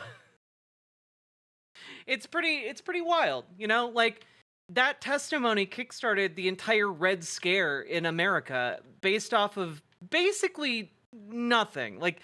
The guy was like, yeah, there's a wide-scale infestation of communists in America, and Republicans just took that as fact for 30 years. despite the fact that, like, that was never at all substantiated. And here he is regurgitating that testimony as fact. That's crazy. 1949, and Containment or Liberation, an inquiry into the aims of United States foreign policy in 1953. But his opus would be the seminal Suicide of the West, an essay on the meaning and destiny of liberalism, written in 1964, which would become a very influential text supporting the fusion of all three leading conservative thought groups at the time. Other important anti-communist writers in the books were William Henry Chamberlain in his book Collectivism, A False Utopia, written in 1937, Freda Utley in her book The Dream We Lost, The Soviet Union Then and Now in 1940, Eugene Lyons in his book The Red Decade, The Stalinist Penetration of America in 1941. Ooh la la. Smuggy face. Max Eastman in his book Stalin's Russia and the Crisis in Socialism in 1940 and Reflections on the Failure of Socialism in 1955. And other books included The God That Failed, written in 1949, and even George Orwell's seminal classics 1984 and Animal Farm. Wow. Maybe that's because he, like George Orwell, who was a socialist, might have been writing about how authoritarianism is bad. You know, I wonder if he had anything to say on that topic. I wonder. Don't look into it, though.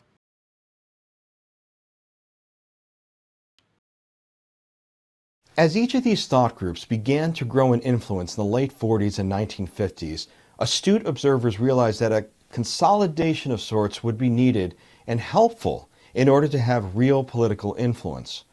Two men in particular would play an indelible role in fusing these three groups together, making up what would become the conservative three-legged stool and the modern conservative movement. Enter William F. Buckley Jr. and Frank Meyer. At only age 29, William F. Buckley Jr. founded National Review magazine in 1955, undoubtedly the first influential conservative publication. Buckley was a wonderkind of the highest order and was known as a debate. He was also a racist who debated against the civil rights movement. Just the more you know. Assassin, according to Dr. Lee Edwards, and certainly would become the most prominent and influential conservative voice next to Ronald Reagan for much of the latter part of the 20th century. After graduating from prestigious Yale University, he famously wrote God and Man at Yale, The Superstitions of Academic Freedom, in 1951, which was a devastating critique of his alma mater and Ivy League schools for abandoning their teaching of free market economics and the Judeo-Christian ethic for socialism and secularism instead. The book would become a bestseller, and Buckley would become an overnight sensation and the most sought-after conservative speaker on college. Okay, I know maybe this is an unfair, conclusion for me to come to, but, the way that this guy smirks while talking about William F. Buckley, I think he knows exactly what he's doing. You know, I think he knows exactly what he's doing rhetorically here. And, that makes me dislike him quite intensely. College campuses. He's literally you could say he was the Ben Shapiro of his the time. Pepe smirk. Buckley would soon become the first president of the Intercollegiate Society of Individualists, or now known as the Intercollegiate Studies Institute, or ISI, founded by Frank Chodorov in 1953. Frank Chode? ISI was the first national young conservative organization that helped spread conservative ideas on college campuses. Later on, after the 1964 presidential election and his New York City mayoral run in 1965, Buckley would be the lone conservative voice on television, hosting the popular debate show. What context about Buckley am I missing? Here.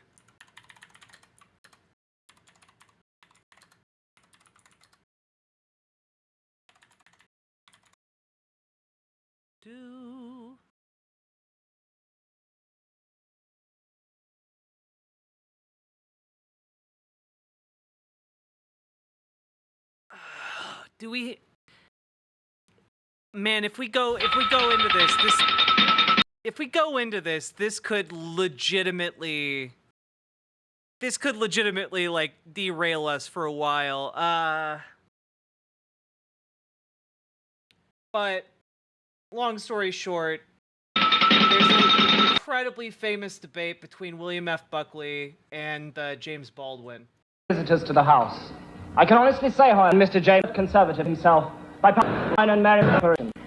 His Mr. the chair of the 9 does not. What? Let's skip to the actual substance of the thing. Here we go. Evening, who has been sitting, listening attentively. This is one of the all-time greatest debates. Getting a wonderful reception here in the Cambridge Union. Tremendous enthusiasm from all sides of the House, from Mr. Baldwin, who has been listening to the arguments. Now will bring the voice of actual experience to the debate. Good evening. I find myself, not for the first time, in the position of a kind of Jeremiah. For example, I don't disagree with Mr. Burford that the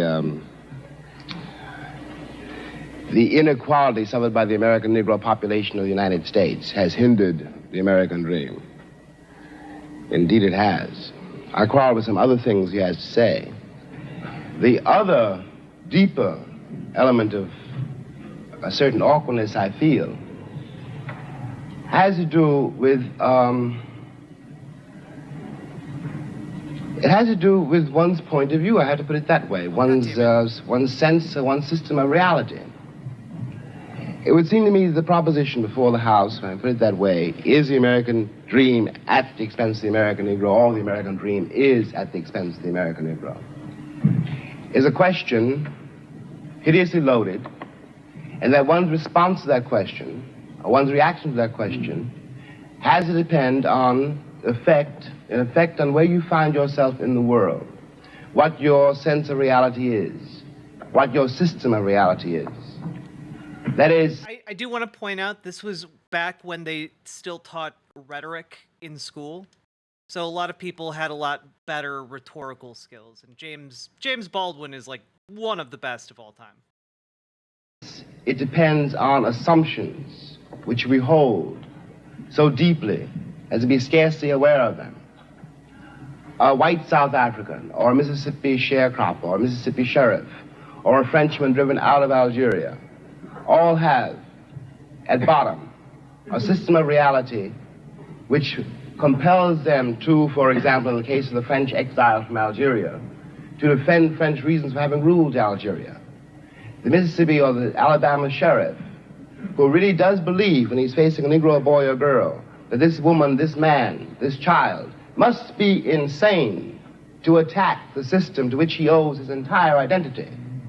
Of course, for such a... Why don't we teach about rhetoric in school?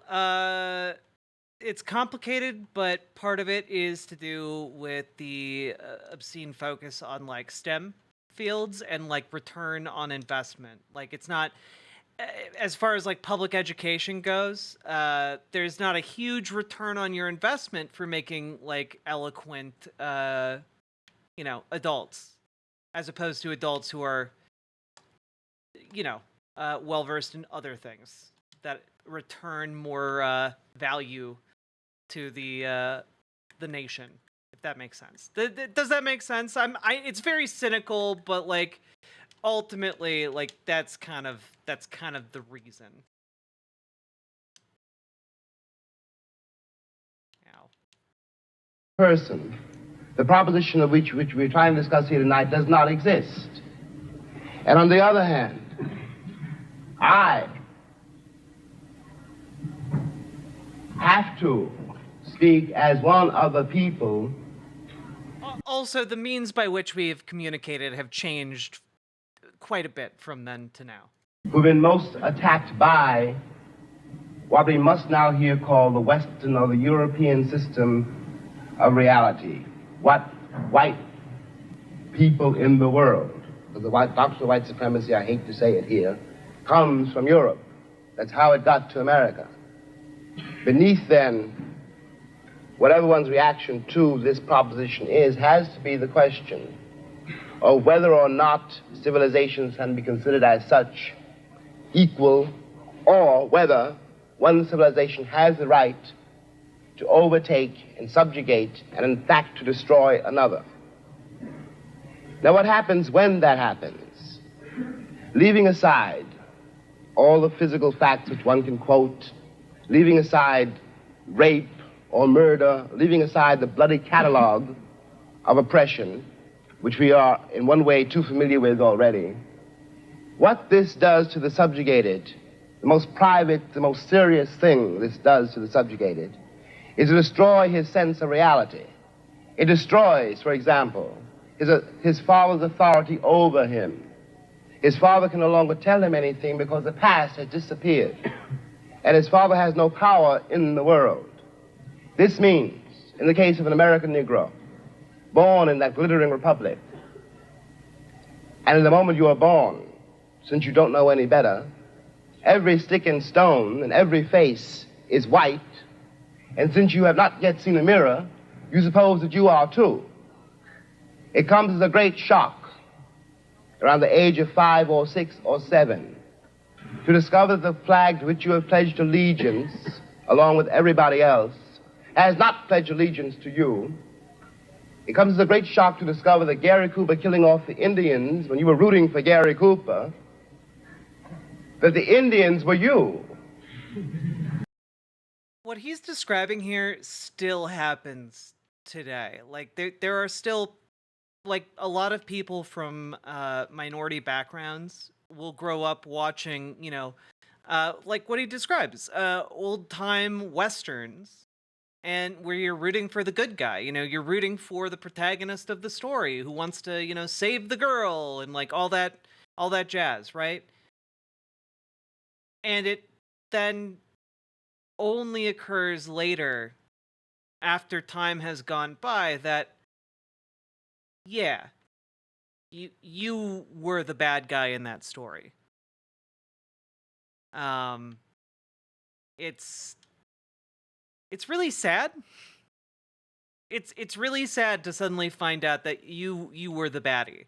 And, like, as a white person, you know, I don't really experience that a ton, like, directly anyway. But as a trans person, you know, there's a slightly similar experience, and it's not at all the same magnitude, right?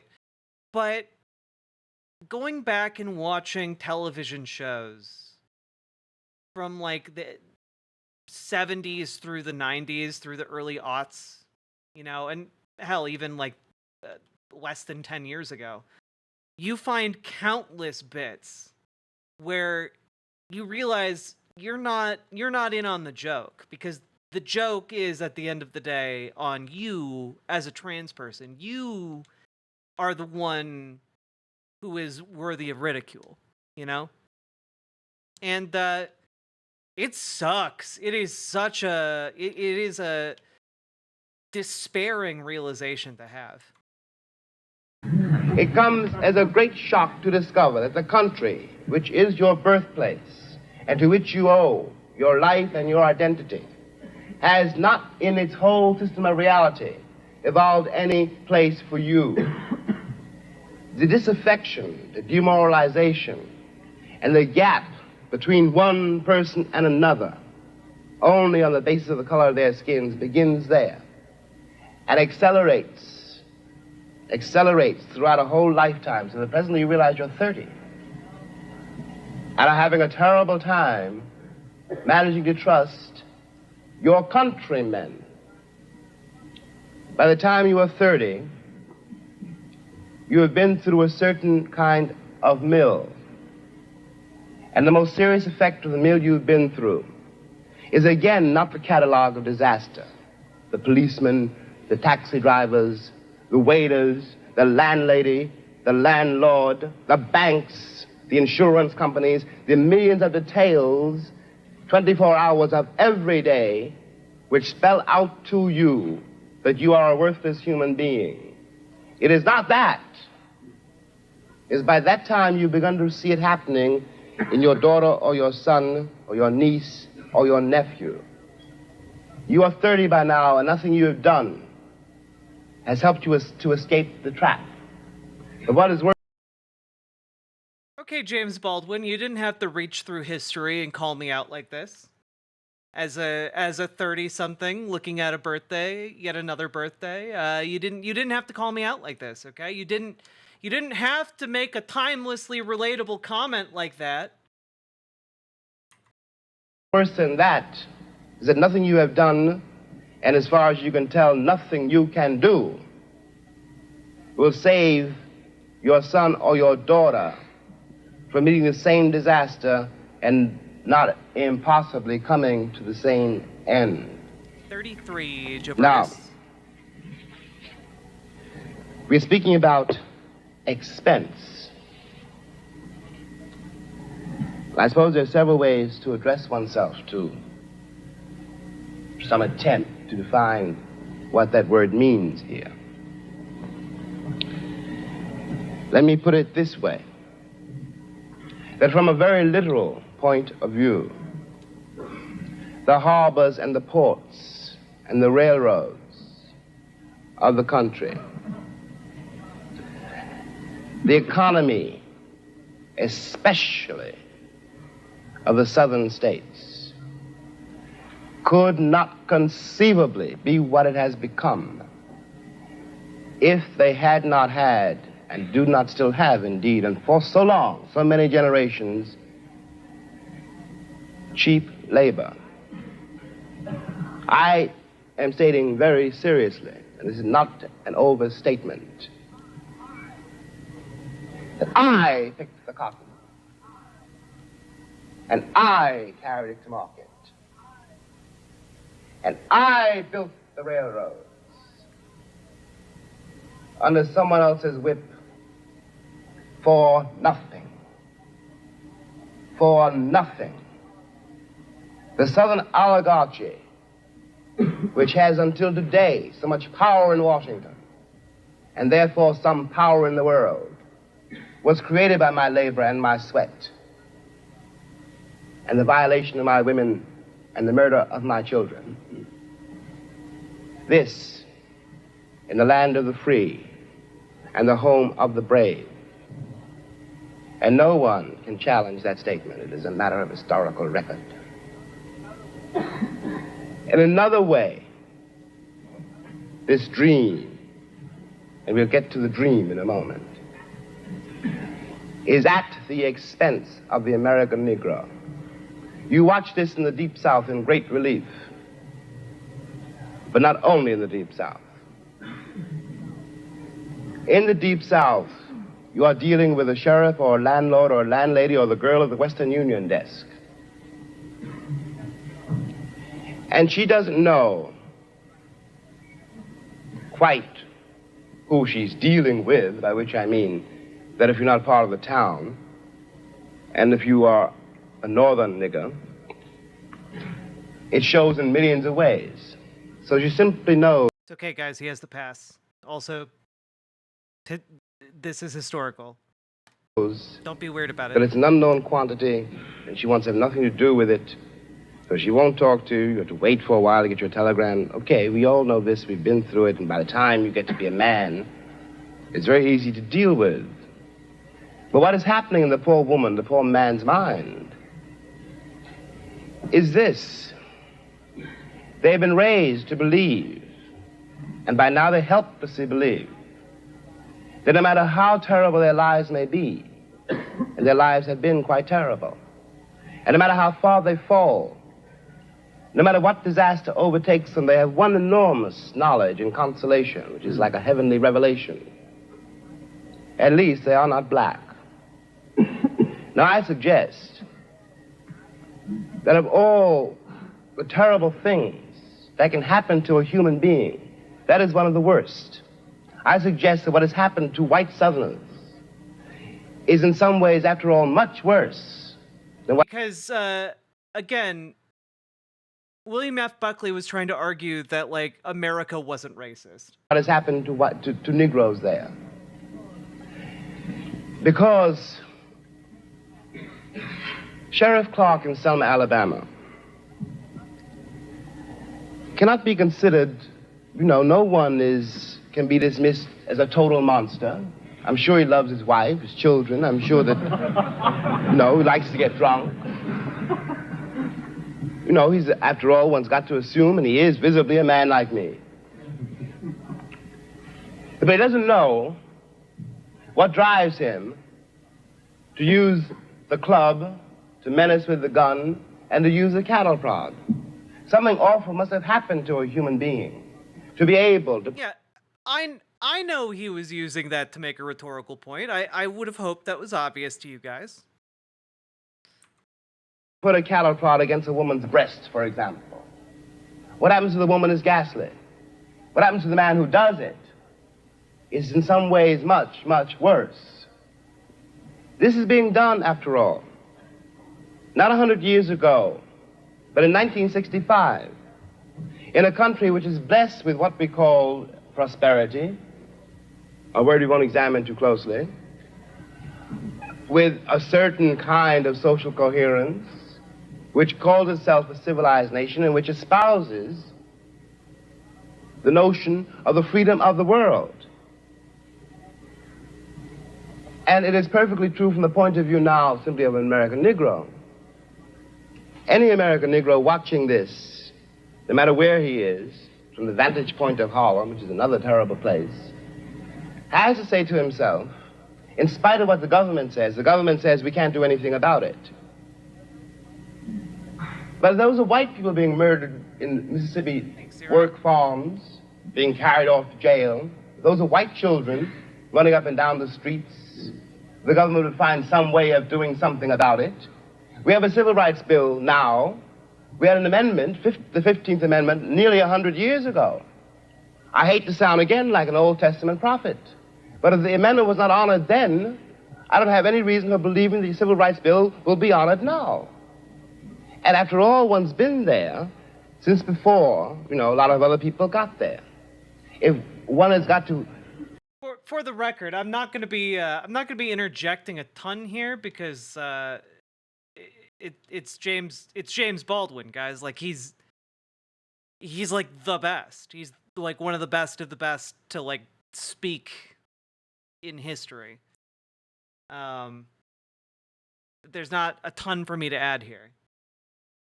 But I do want to just take a moment to marvel. Like, this is one of the defining moments of history wherein, like, truth was spoken to power, and in front of the entire world, conservatism had its hood pulled off. Prove one's title to the land. Isn't 400 years enough? 400 years, at least 3 wars. The American soil is full of the corpses of my ancestors. Why is my freedom or my citizenship or my right to live there, how is it conceivably a question now? And I suggest further that in the same way, the moral life of Alabama sheriffs and poor Alabama ladies, white ladies, their moral lives have been destroyed by the plague called color, that the American sense of reality has been corrupted by it. At the risk of sounding excessive, what I always felt when I finally left the country, found myself abroad in other places, and watched Americans abroad. And these are my countrymen. And I do care about them. And even if I didn't, there is something between us. We have the same shorthand. I know, when I look at a girl or a boy from Tennessee, where they came from in Tennessee, and what that means. No Englishman knows that, no Frenchman, no one in the world knows that except another black man who comes from the same place. One watches these lonely people denying the only kin they have. We talk about integration in America as though it was some great new conundrum. The problem in America is that we've been integrated for a very long time. Put me next to any African, and you will see what I mean. And my grandmother was not a rapist. What we are not facing is the results of what we've done. What one begs the American people to do for all our sakes is simply to accept our history. I was there not only as a slave, but also as a concubine. One knows the power, after all, which can be used against another person if you've got absolute power over that person. It seemed to me when I watched Americans in Europe that what they didn't know about Europeans was what they didn't know about me. They weren't trying, for example, to be nasty to the French girl or rude to the French waiter. They didn't know they hurt their feelings. They didn't have any sense that this particular woman, this particular man, though they spoke another language and had different manners and ways, was a human being. And they walked over them with the same kind of bland ignorance, condescension, charming and cheerful, with which they'd always patted me on the head and called me shine, and were upset when I was upset. What is relevant about this is that whereas 40 years ago when I was born, the question of having to deal with what is unspoken by the subjugated, what is never said to the master, of having to deal with this reality was a very remote possibility. It was in no one's mind.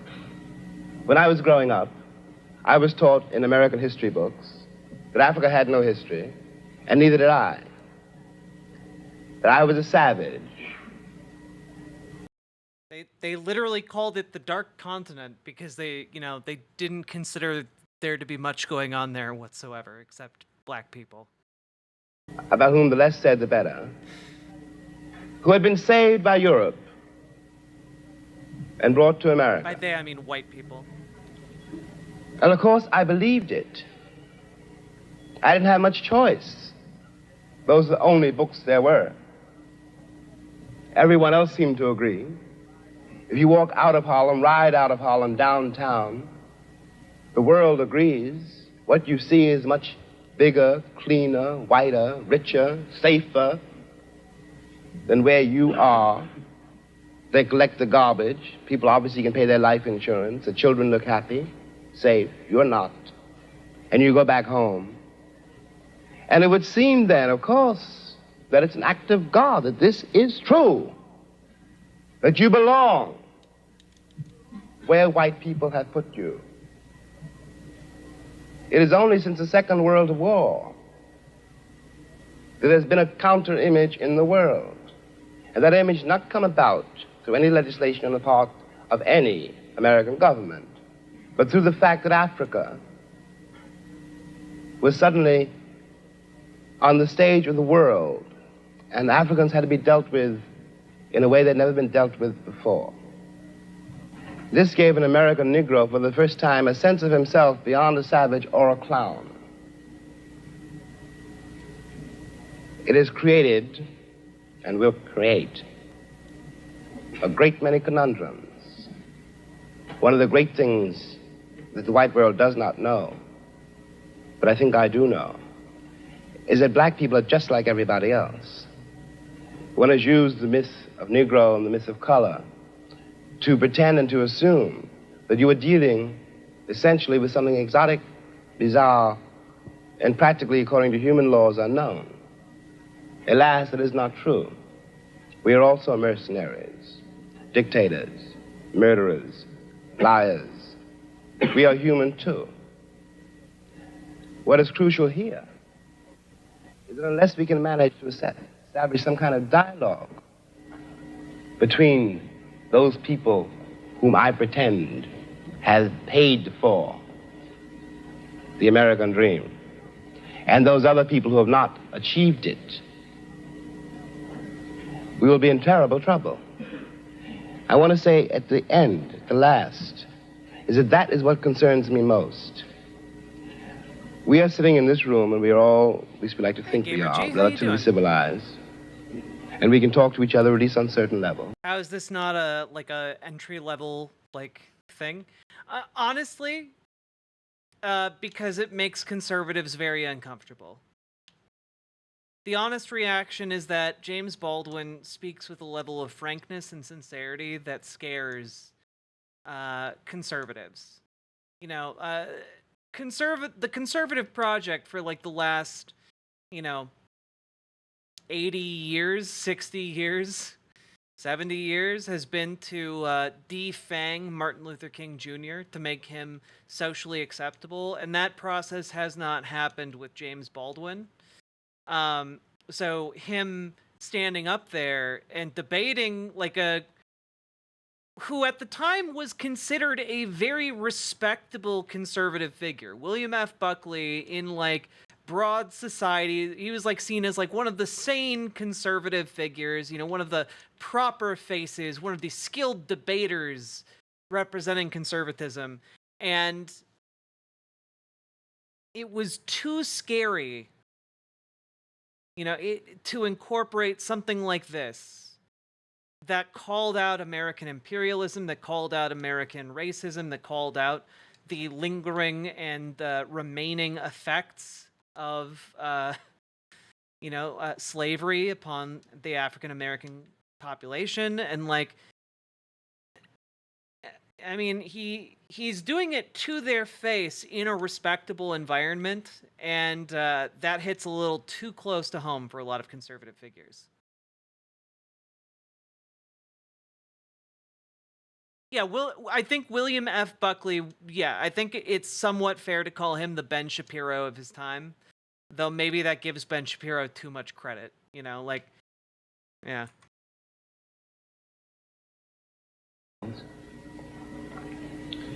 So that we could walk out of here assuming... Yeah, this isn't a lecture, this is a debate. I believe it's in the Harvard... what's it called? The Harvard Union debates. This is a staple of kind of academia and intelligentsia for a very long time. This type of forum, it's been around for a very, very long time. You can find a lot of debates happening there. That the measure of our enlightenment, or at least our politeness, has some effect on the world. It may not. I remember, for example, when the ex-Attorney General, Mr. Robert Kennedy, said that it was conceivable that in 40 years in America we might... I don't think there is an equivalent, frankly. My real answer to that question is there isn't an equivalent at all. Baldwin was one of a kind. One of the great orators and thinkers of the movement. Many other extremely talented, also irreplaceable figures during that time, but... have a Negro president. And that sounded like a very emancipated statement, Ben I suppose, to white people. Also, they were not in Harlem to Buckley. When this statement was first heard. Dragonfly, yes it is. And did not hear, and possibly will never hear, the laughter and the bitterness and the scorn with which the statement was greeted. From the point of view of the man in the Harlem barbershop, Bobby Kennedy only got here yesterday. And now he's already on his way to the presidency. We've been here for 400 years, and now he tells us that maybe in 40 years, if you're good, we may let you become president. What is dangerous here is that... Just want to point out, Baldwin was basically only off by 3 years on that prediction. Turning away from anything any white American says. The reason for the political hesitation and in spite of the Johnson landslide is that one has been betrayed by American politicians for so long. And I am a grown man, and perhaps I can be reasoned with. I certainly hope I can be. But I don't know, and neither does Martin Luther King, none of us know how to deal with those other people whom the white world has so long ignored, who don't believe anything the white world says, and don't entirely believe anything I or Martin say. And one can't blame them. You watch what has happened to them in less than 20 years. It seems to me that the city of New York, for example, this is my last point, which has had Negroes in it for a very long time. If the city of New York were able, as it has indeed been able, in the last 15 years to reconstruct itself, tear down buildings and raise great new ones, downtown and for money, and has done nothing whatever except build housing projects in the ghetto for the Negroes. And of course the Negroes hate it. Presently the property does indeed deteriorate because the children cannot bear it. They want to get out of the ghetto. If the American pretensions were based on more solid, a more honest assessment of life and of themselves, it would not mean for Negroes, when someone says urban renewal, that Negroes simply are going to be thrown out into the streets, which is what it does mean now. This is not an act of God. We're dealing with a society made and ruled by men. If the American Negro had not been present in America, I am convinced that the history of the American labor movement would be much more edifying than it is. It is a terrible thing for an entire people to surrender to the notion that 1/9 of its population is beneath them. And until that moment, until the moment comes when we, the American people, are able to accept the fact that I have to accept, for example, that my ancestors are both white and black, that on that continent we are trying to forge a new identity for which we need each other, and that I am not a ward of America. I am not an object of missionary charity. I am one of the people who built the country. Until this moment, there is scarcely any hope for the American dream, because the people who are denied participation in it, by their very presence, will wreck it. And if that happens, it's a very grave moment for the West. Thank you.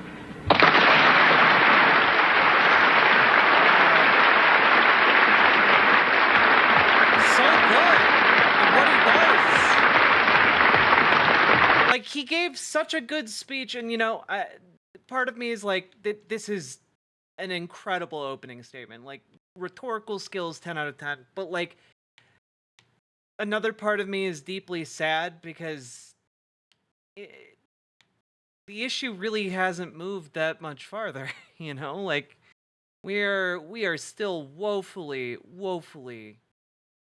behind when it comes to these issues, where we should be if we actually put our effort into changing. Here's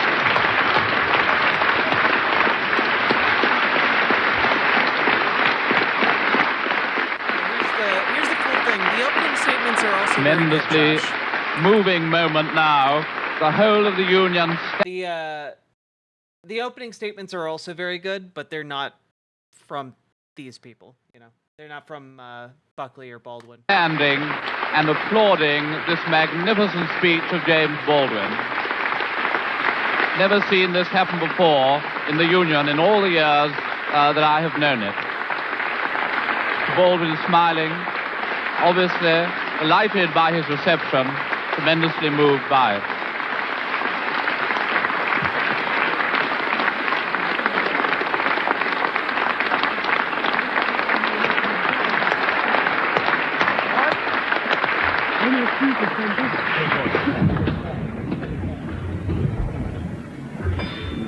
I am now very grateful and very pleased to be able to call on Mr. William F. Buckley, Jr. to speak forth to this motion.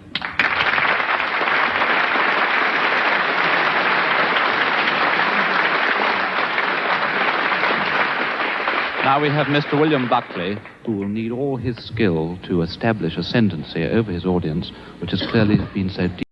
It is kind of weird how they talk like they're like they're watching like a sports match, Deeply moved. Thank you, Mr. President. By the eloquence and personal experience of the preceding speaker. Aycock, Mr. Griffith, gentlemen.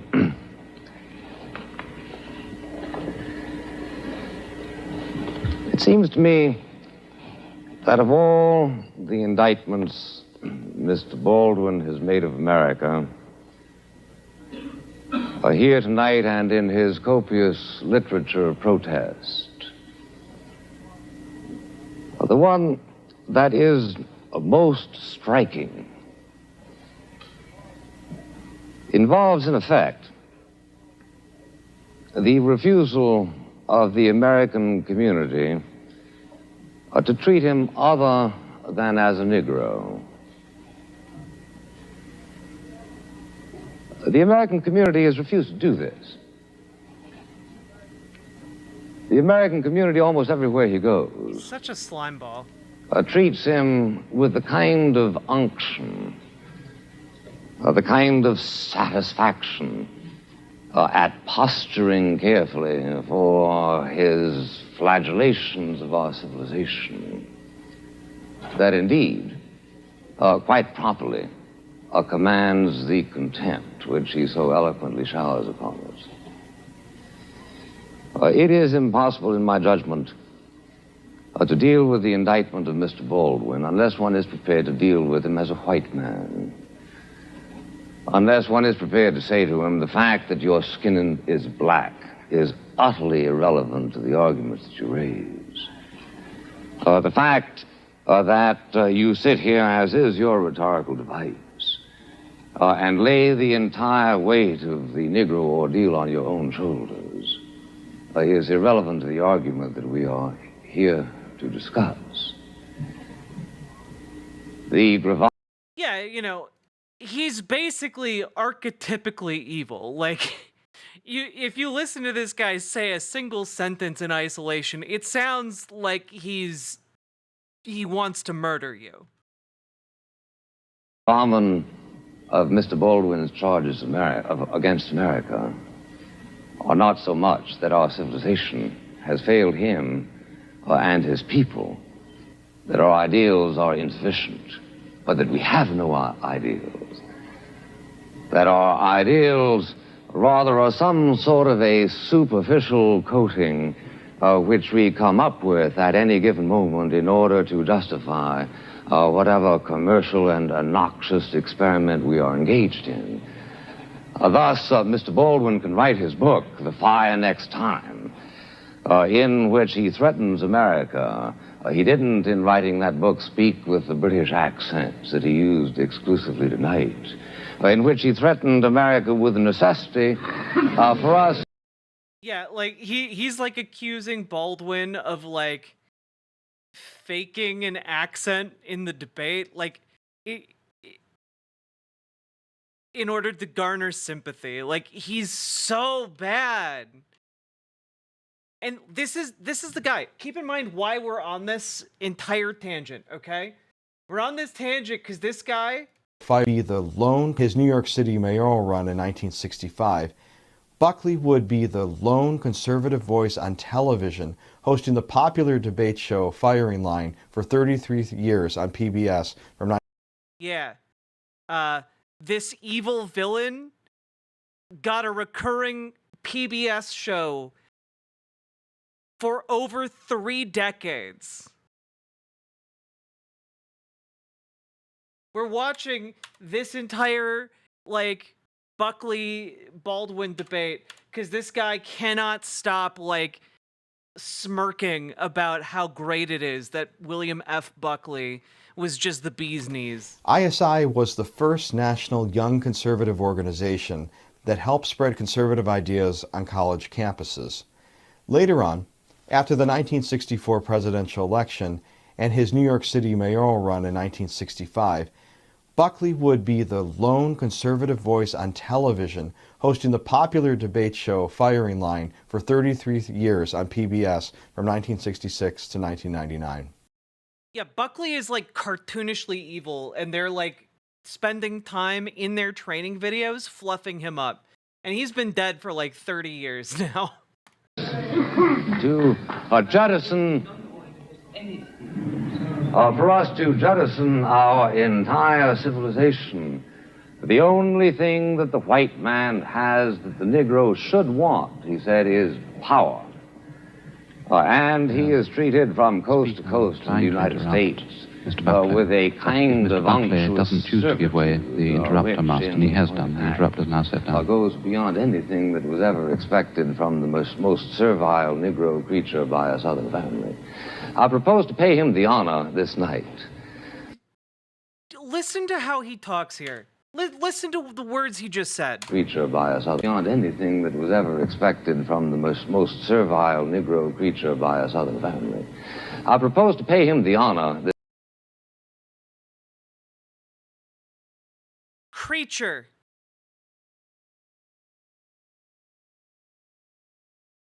This night, of saying to him, Mr. Baldwin, I am going to speak to you without any reference whatever to those surrounding protections which you are used to in virtue of the fact that you are a Negro. And here we need to ask the question, what in fact shall we do about it, Mr. President? What shall we in America try to do, for instance, to eliminate those psychic humiliations? These are the kinds of ghouls that conservatives look up to as heroes. Okay? Like with Project 2025, these are the kinds of people they're trying to tell their fanatical supporters to put on pedestals. It's really disgusting. Which I join Mr. Baldwin in believing are the very worst aspects of this discrimination. You found it a source of considerable mirth to laugh away the statistics of my colleague, Mr. Burford.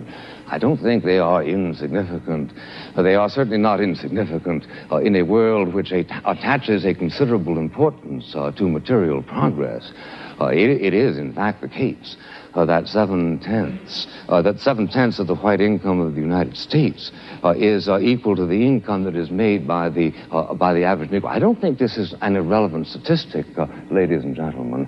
It takes a capitalization of $15,000, $16,000, $17,000 per job in the United States. This is a capitalization that was not created exclusively as a result of Negro travail. My great-grandparents worked too. Presumably yours worked also. I don't know of anything that has ever been created without the expense of something. All of you who hope for a diploma here are going to do that at the expense of a considerable amount of effort. And I would thank you, please not to belie the fact that a considerable amount of effort went into the production of a system which grants a greater degree of material well-being to the American Negro than that is enjoyed by 95% of the other peoples of the human race. But even so, to the extent that your withering laughter suggested here that you found this a contemptible observation, I agree.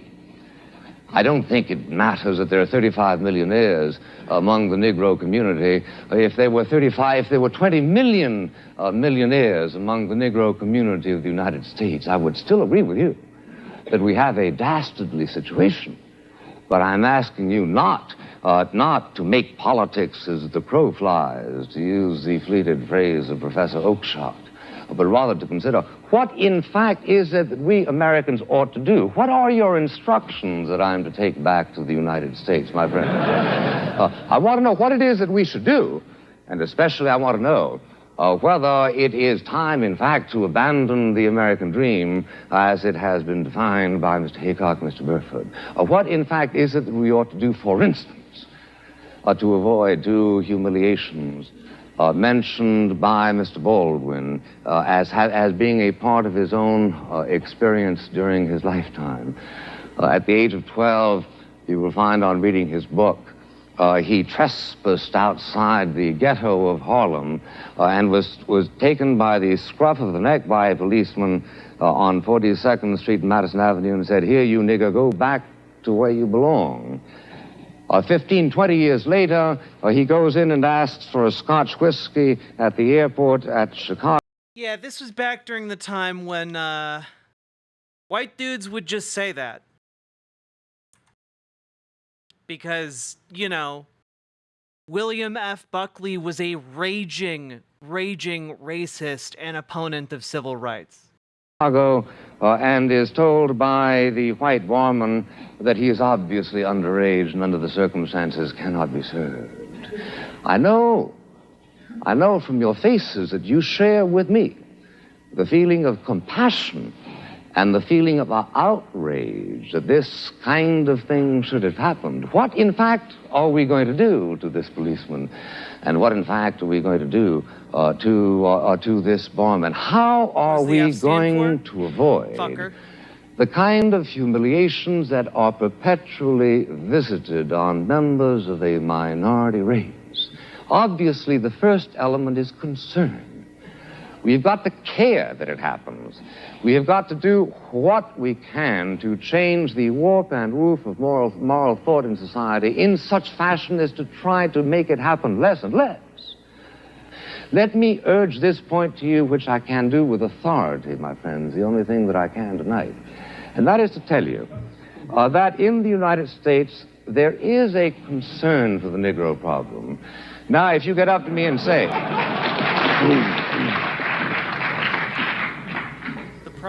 if you get up to me and say, well, now, is there the kind of concern that we, students of Cambridge, would show if the problem were our own? All I can say is I don't know.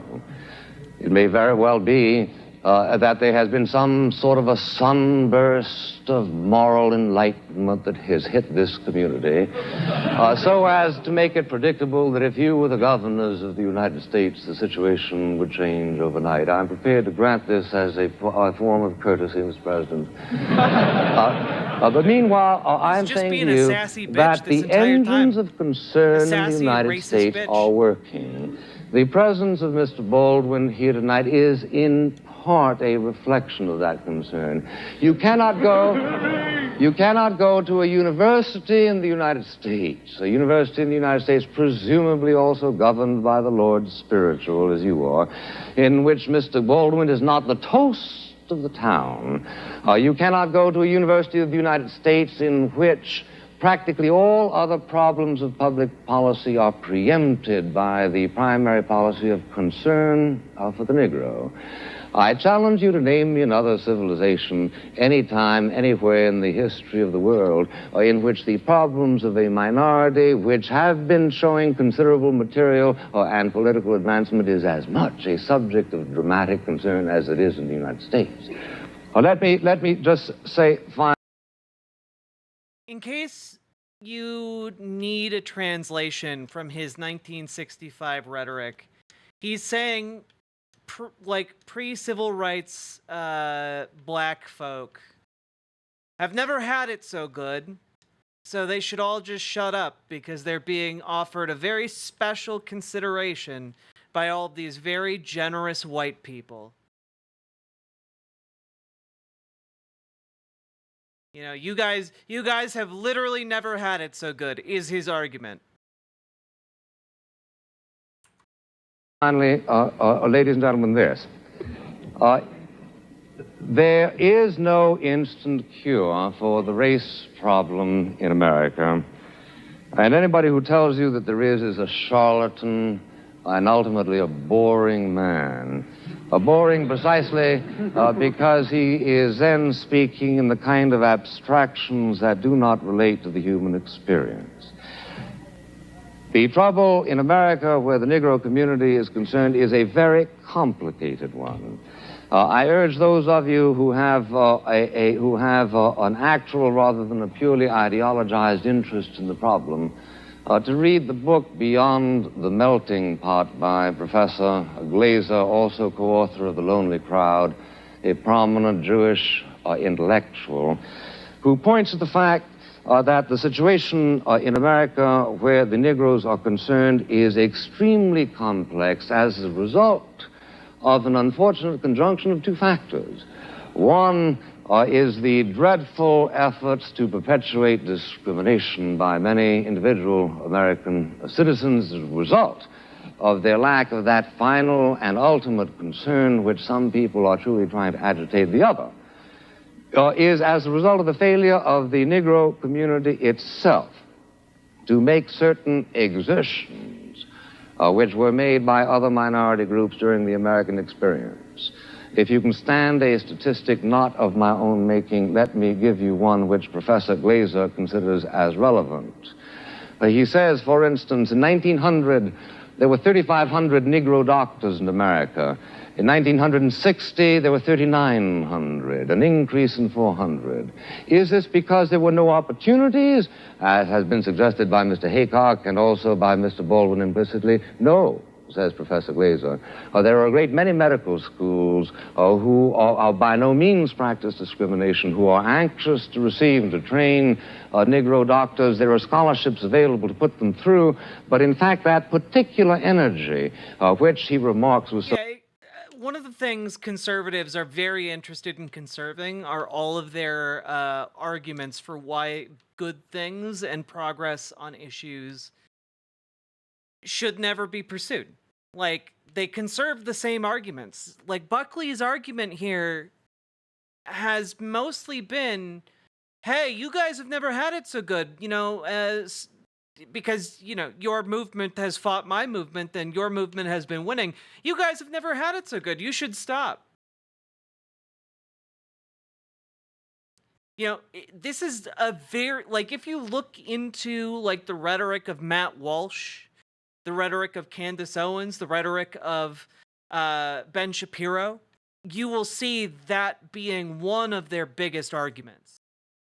Yeah, like, if he started dropping points about DEI, would you at all blink? Because the rhetoric of conservatives today is almost identical. It's just different buzzwords. So noticeable in the Jewish community and to a certain and lesser extent in the Italian-Irish community, for some reason is not there.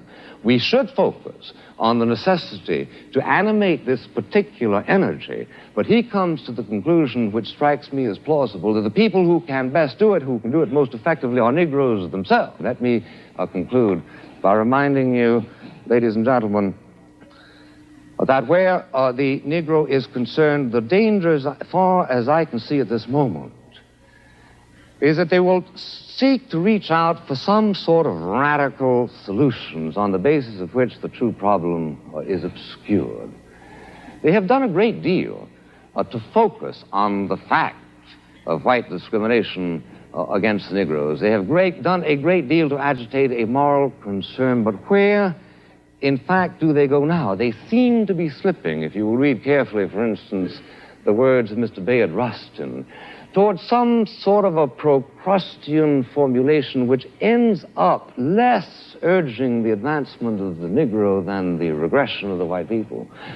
14 times as many people in New York City born of Negroes are illegitimate as of whites. This is a problem. How shall we address it?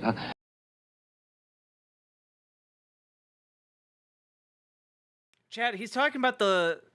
Like, he's basically recycling the conservative talking point of fatherlessness. Again, this is what I mean. They haven't gotten new arguments. They're just regurgitating the same point over and over. By seeking out laws that encourage illegitimacy in white people. This, unfortunately, tends to be the rhetorical momentum that some of their arguments are taking. One thing you might do, Mr. Buckley, is let them vote in Mississippi. I agree.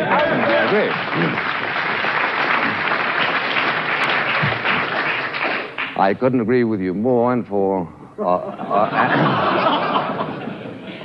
except, lest I appear too ingratiating, which is hardly my objective here tonight, I think actually what is wrong in Mississippi, sir, is not that not enough Negroes are voting, but that too many white people are voting.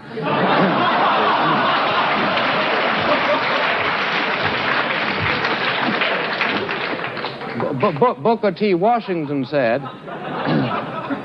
Booker T. Washington said that the important thing where Negroes are concerned is not that they hold public office, but that they be prepared to hold public office. Not that they vote, but that they be prepared to vote.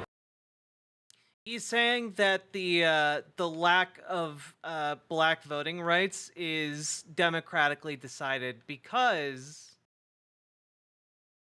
the people voting are white. He's basically saying, you know what can you do? The white people who do vote, they don't want black people to vote, and that's democracy, baby. Like, that's, yeah. So he's saying that, well, really the problem is not that we aren't letting black people vote, it's that we let white people vote. That's basically his point in a nutshell. He's disgusting. What are we going to do with the Negroes? Having taught the Negroes in Mississippi to despise Barnett, Ross Barnett, shall we then teach them to emulate their cousins in Harlem and adore Adam Clayton Powell, Jr.? It is much more complicated, sir, than simply the question of giving them the vote. If I were myself a constituent of the community of Mississippi at this moment, what I would do is vote to lift the standards of the vote so as to disqualify 65% of the white people who are presently voting. Not simply to give the... I say then that what we need is a considerable amount of frankness that acknowledges that there are two sets of difficulties. The difficulties of the white person who acts as white people and brown people and black people do all over the world to protect their own vested interests, who have, as all of the races in the entire world have, and suffer from a kind of a racial narcissism which tends always to convert every contingency into such a way as to maximize their own power.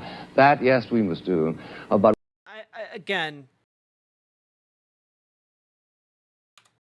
let's just real quick. We must all, this entire world have, protect their own vested interests, who have, as all of the races in the entire world have, and suffer from a kind of a racial narcissism which tends always to convert every contingency into such a way as to maximize their own power. That, yes, we... He's saying black people are being professional victims. They're playing the victim. It's all recycled rhetoric.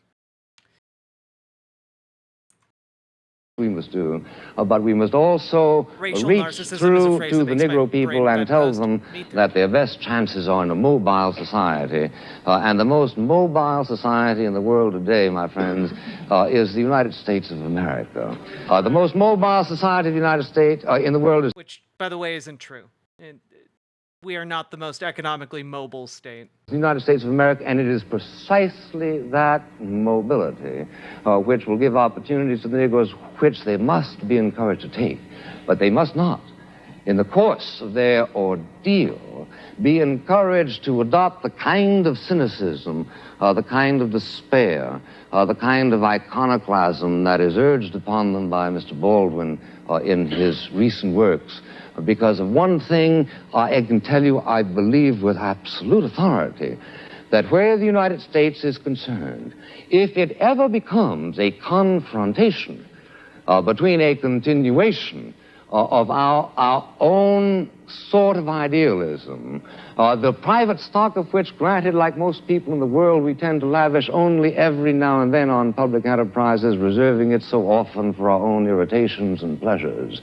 But the fundamental friend of the Negro people in the United States is the good nature, and is the generosity, and is the good wishes, is the decency, the fundamental decency that do lie at the reserves of the spirit of the American people. These must not be laughed at, and under no circumstances must they be laughed at, and under no circumstances must America be addressed and told that the only alternative to the status quo is to overthrow that civilization which we consider to be the faith of our fathers, the faith indeed of your fathers. This is what must animate whatever meliorism must come, because if it does finally come to a confrontation, a radical confrontation between giving up what we understand to be the best features of the American way of life, which at that level is indistinguishable so far as I can see from the European way of life, then we will fight the issue. And we will fight the issue not only in the Cambridge Union, but we will fight it as you were once recently called to do on beaches and on hills and on mountains and on landing grounds. And we will be convinced that just as you won the war against a particular threat to civilization, you were nevertheless waging a war in favor of and for the benefit of Germans, your own enemies, just as we are convinced that if it should ever come to that kind of a confrontation, our own determination to win the struggle will be a determination to wage a war not only for whites, but also for Negroes. Notice how in that analogy he compared black people to Nazis? Do you remember? Did you catch that bit?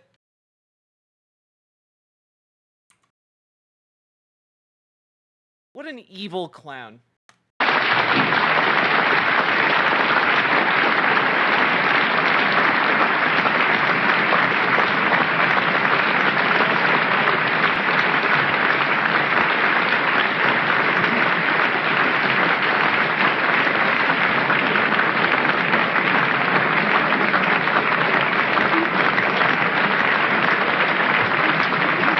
That is basically the end of it. They voted in favor of the motion being that the American dream is at the expense of the Negro. They voted in favor of that motion 544 persons and against 164 persons. The motion is therefore carried by 380 votes. I declare the House to stand adjourned.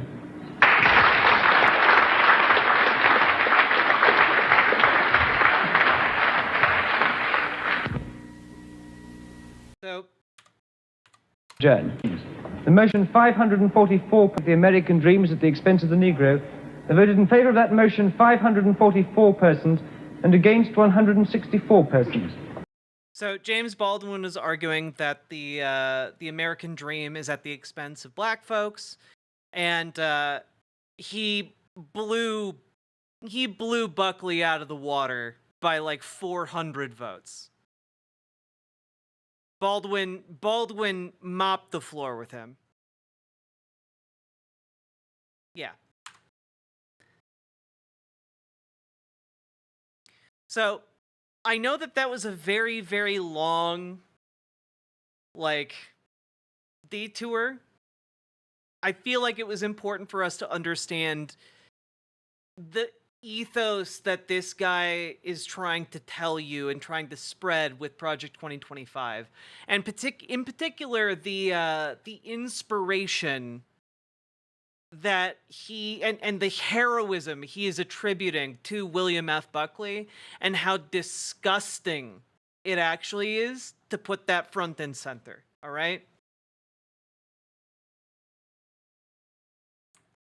Yeah, Baldwin smoked his racist ass, and then they gave him a TV show for they gave not Baldwin. They gave Buckley a TV show for 30 years. Yeah. Yeah, make it make sense.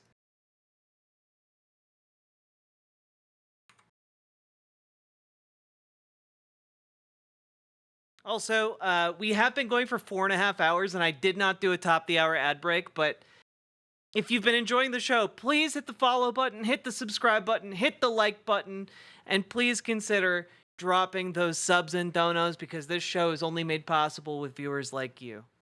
So, thank you for helping this to exist and helping us to go through this content, which is very boring, but very important. Though I would never call a Baldwin speech boring, so that was nice. That was a nice little detour to make a point.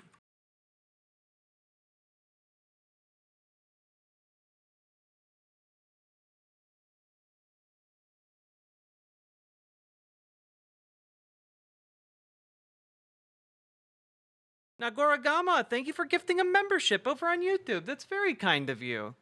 Thank you so much. YouTube chat, really bringing the game, bringing the A game today, yet again. Politics is dumb, but also very important. True. Frank Meyer, a former Communist Party USA apparatchik, knew all too well the perils of communism.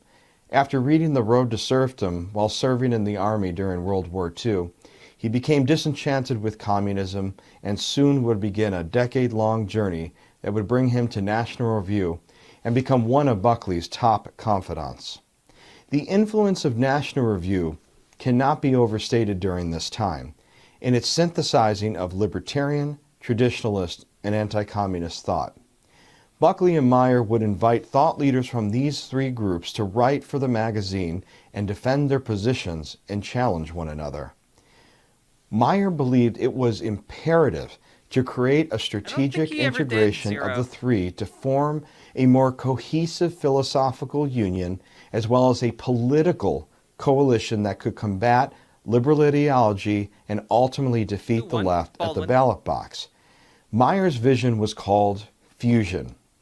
I know, I don't mean Asian cooking or nuclear fusion, but in some ways, the effect would have a nuclear reaction that would propel the conservative movement to be forged. Meyer understood and appreciated both the traditionalist and the classical liberal and libertarians' ideas. While their emphases were different, one on economics and the other cultural, and that both at times viewed each other with suspicion, one being too individualist and the other being perceived as authoritarian, but both could support Western values and opposition to the welfare state, according to the Fund for American Studies senior scholar and fusionist expert Don Devine.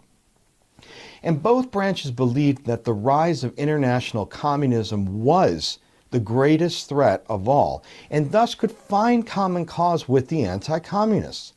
An understanding was achieved that, according to Becky Norton Dunlop, the Heritage Foundation Ronald Reagan Distinguished Fellow, that conservatives would use libertarian means to pursue and achieve traditional social ends. Meyer would claim William F. Buckley and these Project 2025 clowns. There's a very spooky ghost in my apartment, but it has very correct political opinions. Little Morphine Annie, thank you for gifting a sub to QETP. I appreciate it. And also, thank you for answering the call to Dono. That a tension between liberty and virtue actually had always existed in America's consciousness, all the way back to our founding. So fusion had an intellectual heritage all sides could relate to. Thus, conservative fusion and the modern conservative movement were formed. Again, what he's talking about is just like conservatives hating communists and that going mainstream. Like, yeah, no shit, that was always going to be the case for conservatives. Because conservatives inherently defend capitalist values. You know, like, that's their main thing. That's their bread and butter. They're going to oppose anyone that's overturning that economic system. Forged. Meyer defends his case in a seminal book, In Defense of Freedom, a conservative credo, written in 1962, and would follow it up with his next book, What is Conservatism?, written in 1964. The latter was an attempt to forge conservative consensus among the different factions and features 12 brilliant essays by the likes of Hayek, Buckley, Kirk, journalist M. Stanton Evans, economist Wilhelm Röpke, Wilmore Kendall, John Chamberlain, and others. Meyer would edit it all and write the intro and conclusion chapters, tying it all together. Both books are masterpieces. Just want to say, conservatives are very easily impressed by people writing books, and I'm just here to say that, like, anyone can write a book about anything. You can write a book about an awful lot of subjects, but doesn't make it correct. Like, hey, guess what? Flat Earthers have written books, have written entire, very influential books on a variety of subjects. Are those Flat Earther books good? Are they worth it? Are they highly acclaimed? Sure, by people who already buy into their ideology, I guess. But not by normal people. God.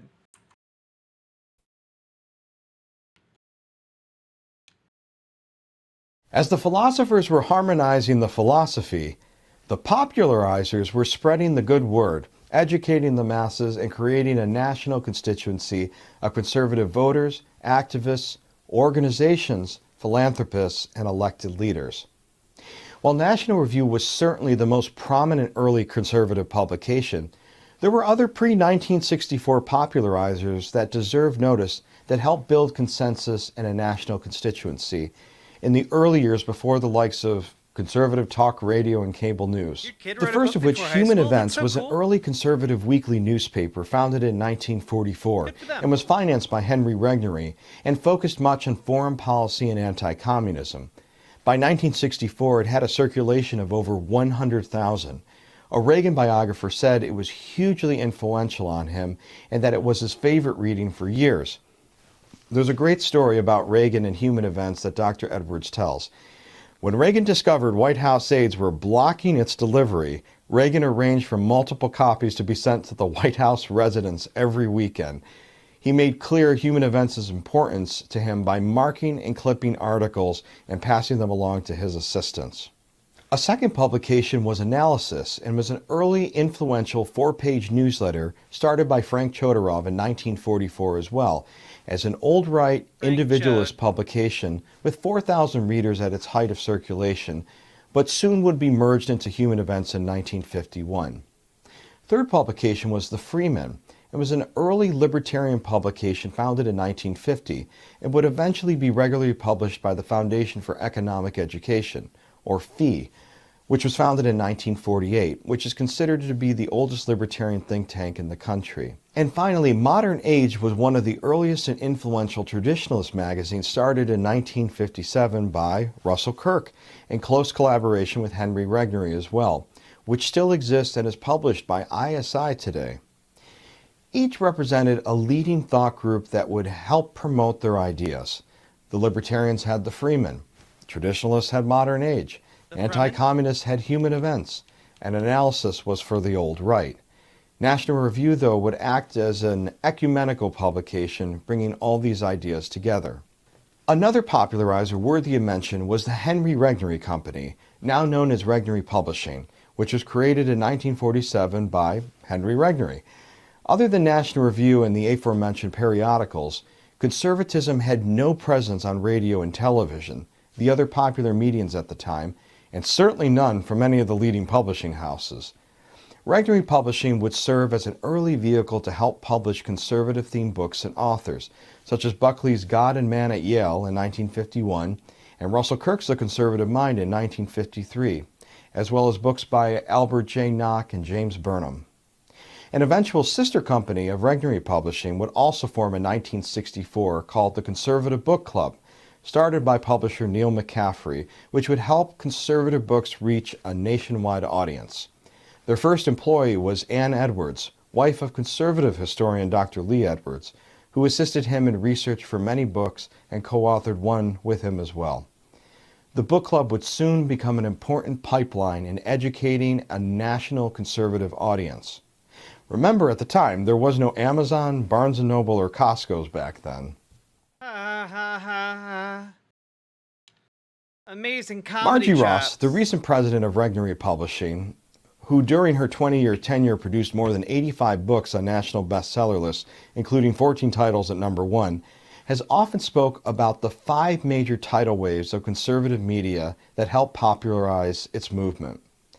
In the beginning, as we've discussed in this presentation, influential conservative thought was first manifested through the publications of influential books, with authors ranging from Hayek, Buckley, Kirk, and Chambers.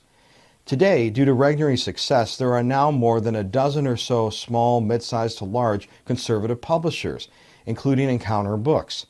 And a conservative imprint exists at most of the big publishing houses today, including HarperCollins' Broadside Books, Hachette Book Group Center Street, Simon & Schuster's Thresholds Edition, and Penguin Random House's Sentinel. Here are all of the places you can go to radicalize yourself. You can be racist just like me. The second vehicle would be the magazines and periodicals we've discussed as well, including National Review and Human Events. Magazines and periodicals would be published more regularly than books and would be able to better respond to the timely and newsworthy issues of the day. Future influential publications would arrive in the ensuing years, including Commentary, The American Spectator, The Weekly Standard, The American Conservative, Newsmax, First Things, The Claremont Review of Books, The New Criterion, and many. Why do conservatives jerk themselves off so much? Unironically, it's because they need to convince themselves that the thing they're doing is the right thing, you know? Like, they need to make sure, especially when you're making content for conservatives, you need to constantly stroke their ego to make them, like, basically like, oh yeah, this is the right thing. You're right, taking candy from babies is good, and we should do it more often, and we should be, less afraid of saying it openly. It really is that simple. And by repeating it and constantly stroking, like repeating the talking point and constantly stroking that ego position, like, you can just, like, essentially convince them that they are doing the right thing. Like, simple as. Many, many others. You used to In read, like, half these 1988, things. a third and very important vehicle was launched. Well, you can see this trend in, like, religious texts. A lot of religious texts will say things in rapid succession, like 3, 4, 5 times, in order to, like, really ingrain the idea in your head. It's a very similar process here. With the dissolution of the radio so-called fairness doctrine, and would allow for the rise of the great Rush Limbaugh and the voluminous talk radio industry. Rush Limbaugh. The great Rush Limbaugh. Congressional. What's the civilian award that Donald Trump was on about the other day? I was about to say the Medal of Freedom. Because he gave the highest civilian award you can give someone to Rush Limbaugh. It's quite silly, man. Like, we live in the silliest times. In, like, a bad way. Medal of would Freedom? Become one of the most influential conservative voices for over 30 years. It would inspire legions of talk radio hosts and enthusiasts across the country. Talk radio today is dominated by conservative voices and is still a leading vehicle for discussing conservative ideas with local and national audiences. Top national shows include hosts Sean Hannity, Mark Levin, Glenn Beck, Mike Gallagher, Dennis Prager, Hugh Hewitt, Charlie Kirk, and many, many others. Wow, On October 7th, bunch of 1996, winners right right before the 1996 presidential election, a small little cable news network launched, and within 6 years became the most watched cable news network in the country. And it was called Fox I'm, of News. course, talking about Rupert Murdoch's Fox News. I cannot understate the importance of Fox News. Fox would become an alternative to the mainstream media stronghold on traditional legacy TV media outlets. For the first time, conservatives had a channel on television that would allow for more fair and balanced coverage than what they would normally get from NBC, ABC, CBS, and CNN. And the fifth and final tidal wave would be the internet and social media. Now, in its beginnings, conservatives believed that media would finally be accessible and democratized and could help get their message out beyond all filters. Certainly, there were reasons to be hopeful. Matt Drudge, a libertarian of sorts, published the Monica Lewinsky story in 1998 in the Drudge Report. In 2004, CBS News anchor Dan Rather was fired from his job after he aired a knowingly false report about George W. Bush's military service, which was first noticed by bloggers online. And with the success of Andrew Breitbart and his news operations, he would inspire legions of online investigative journalists and social media activists. Obviously, we're now aware of big tech and many abuses on search engines and other social media sites. Don't look into why all those people are monsters, though. Don't do that. I'm sure they were righteous and their cause was just. But conservatives certainly have increased their influence and online following to a degree that no one could have ever imagined in 1955, the year National Review was founded. Every conceivable conservative publication has a website and is accessible to anyone with a computer, smartphone, or a tablet. As a speaker's prerogative, I'm sure Margie Ross wouldn't mind. I'm going to add one more tidal wave to this list, which would be podcasting. Certainly there is no shortage of podcasts these days, but conservatives, learning from the influence of talk radio, have taken advantage of the podosphere, as it has certainly democratized the talk radio show and has allowed for basically anyone to start their own program. Some of the top conservative leaning podcasters include Ben Shapiro, Matt Walsh, Jordan Peterson, Megyn Kelly, Adam Carolla, and many, many more. Oh my God. Fuck, dude. Yeah, they're all so talented. Look at their hit show, Mr. Burcham. In 1964, Senator Barry Goldwater, the conservative hero from Arizona, would famously win the Republican nomination against New York Governor Nelson Rockefeller, who represented the liberal Eastern establishment of the Republican Party. And while Goldwater's victory was a recognition that the conservative movement had grown from a nascent movement of ideas into a powerful political force, Lyndon Johnson would handily defeat Goldwater in a huge landslide. But in defeat, Goldwater would become the most consequential loser in modern American history. From the ashes of the Goldwater candidacy, a conservative phoenix rose with a new, smarter, and better organized political conservative movement. The campaign connected conservatives with other conservatives for the first time, neighbor to neighbor, organizer to organizer, from state to state. People started identifying themselves as conservatives, distinguishing themselves from Republicans. They were aware of and were reading National Review, or had read Goldwater's timeless fusionist book, The Conscience of a Conservative, written in 1960, or Phyllis Schlafly's defense of conservatism in A Choice, Not an Echo, written in 1964.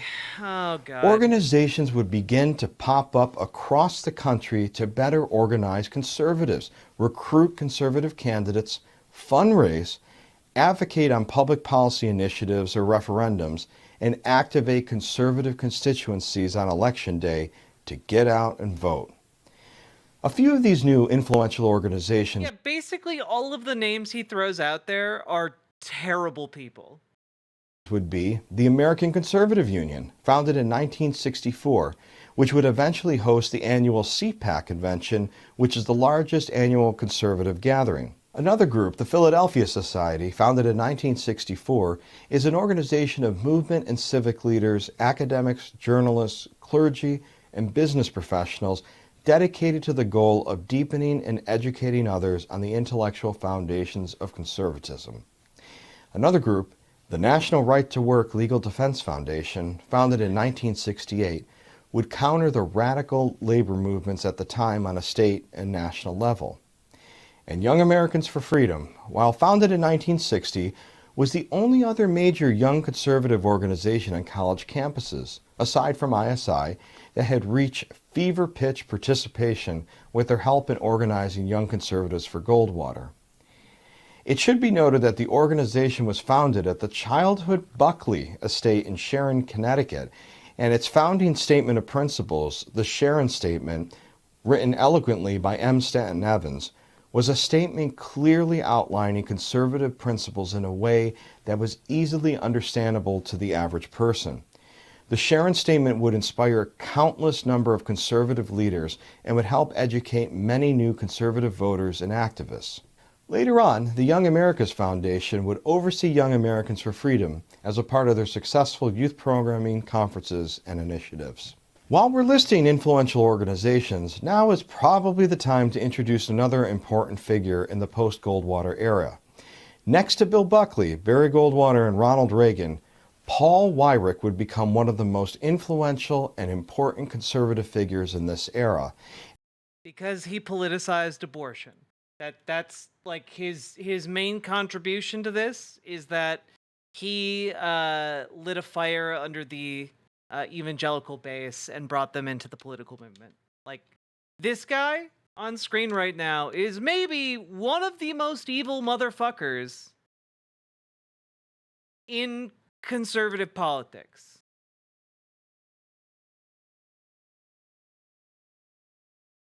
And would become a successful conservative movement entrepreneur. Inspired by the Goldwater campaign, Weyrich left his career in journalism and began to work in conservative politics. He's credited with founding or co-founding a number of influential organizations, including the Heritage Foundation, along with Dr. Edwin Fulner and Joseph Coors. The Heritage Foundation, founded in 1973, is the largest and most influential conservative think tank in America, if not the world. Weyrich, Fulner, and Coors believe that a more proactive, fusionist conservative think tank was necessary in promoting conservative public policy ideas and making sure that those policy proposals were easy to understand and readily accessible to members of Congress and their staffs before votes took place. The next group was the American Legislative Exchange Council, or ALEC, and was also co-founded by Weyrich in 1973, and has been described as a forum for conservative-leaning state legislators and private sector members to collaborate and draft model legislation that members could customize and introduce for debate in their own state legislatures. ALEC would provide a great service by helping conservative legislators from... Can I just say, like... ALEC would provide a I'm actually shocked. Great service by helping conservative legislators from all over the country connect and collaborate. That's not what ALEC did, okay? ALEC is an acronym. It stands for the American Legislative Executive Council, okay? What ALEC is a lobbying group. It is a group of corporate interests, a gigantic group of lobbyists for private companies that writes legislation and then hands that legislation to Republicans. There have been bills introduced across the country that still have ALEC's like signature on them, like that still have the letterhead from ALEC on them because ALEC wrote them. Like, he's to really get you to understand like what is so weird about what he's talking about right now. He's essentially bragging about like private prisons being able to write legislation directly, hand it to politicians they've paid off, and then get it passed into law.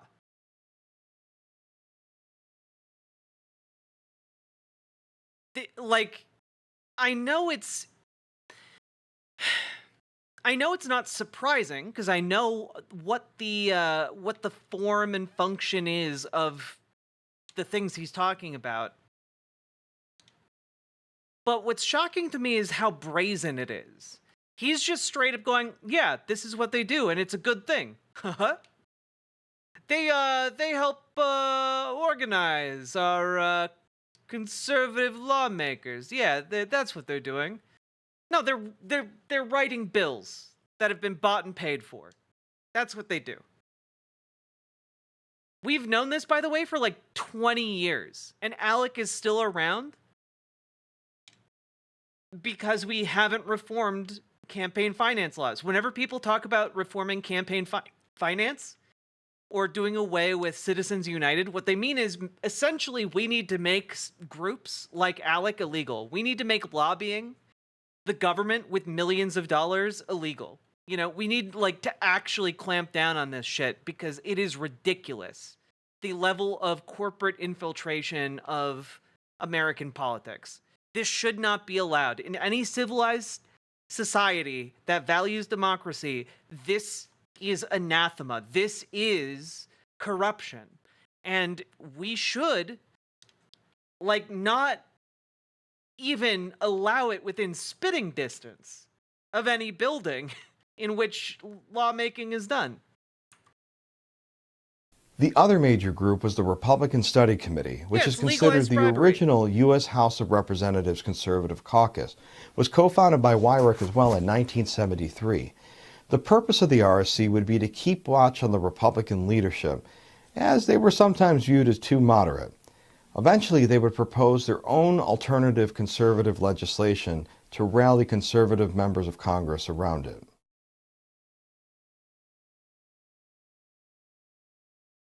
My old boss, Morton Blackwell, the president and founder of the Leadership Institute, a national conservative political training organization, once reminded me of Law 18 from his famous Laws of Public Policy.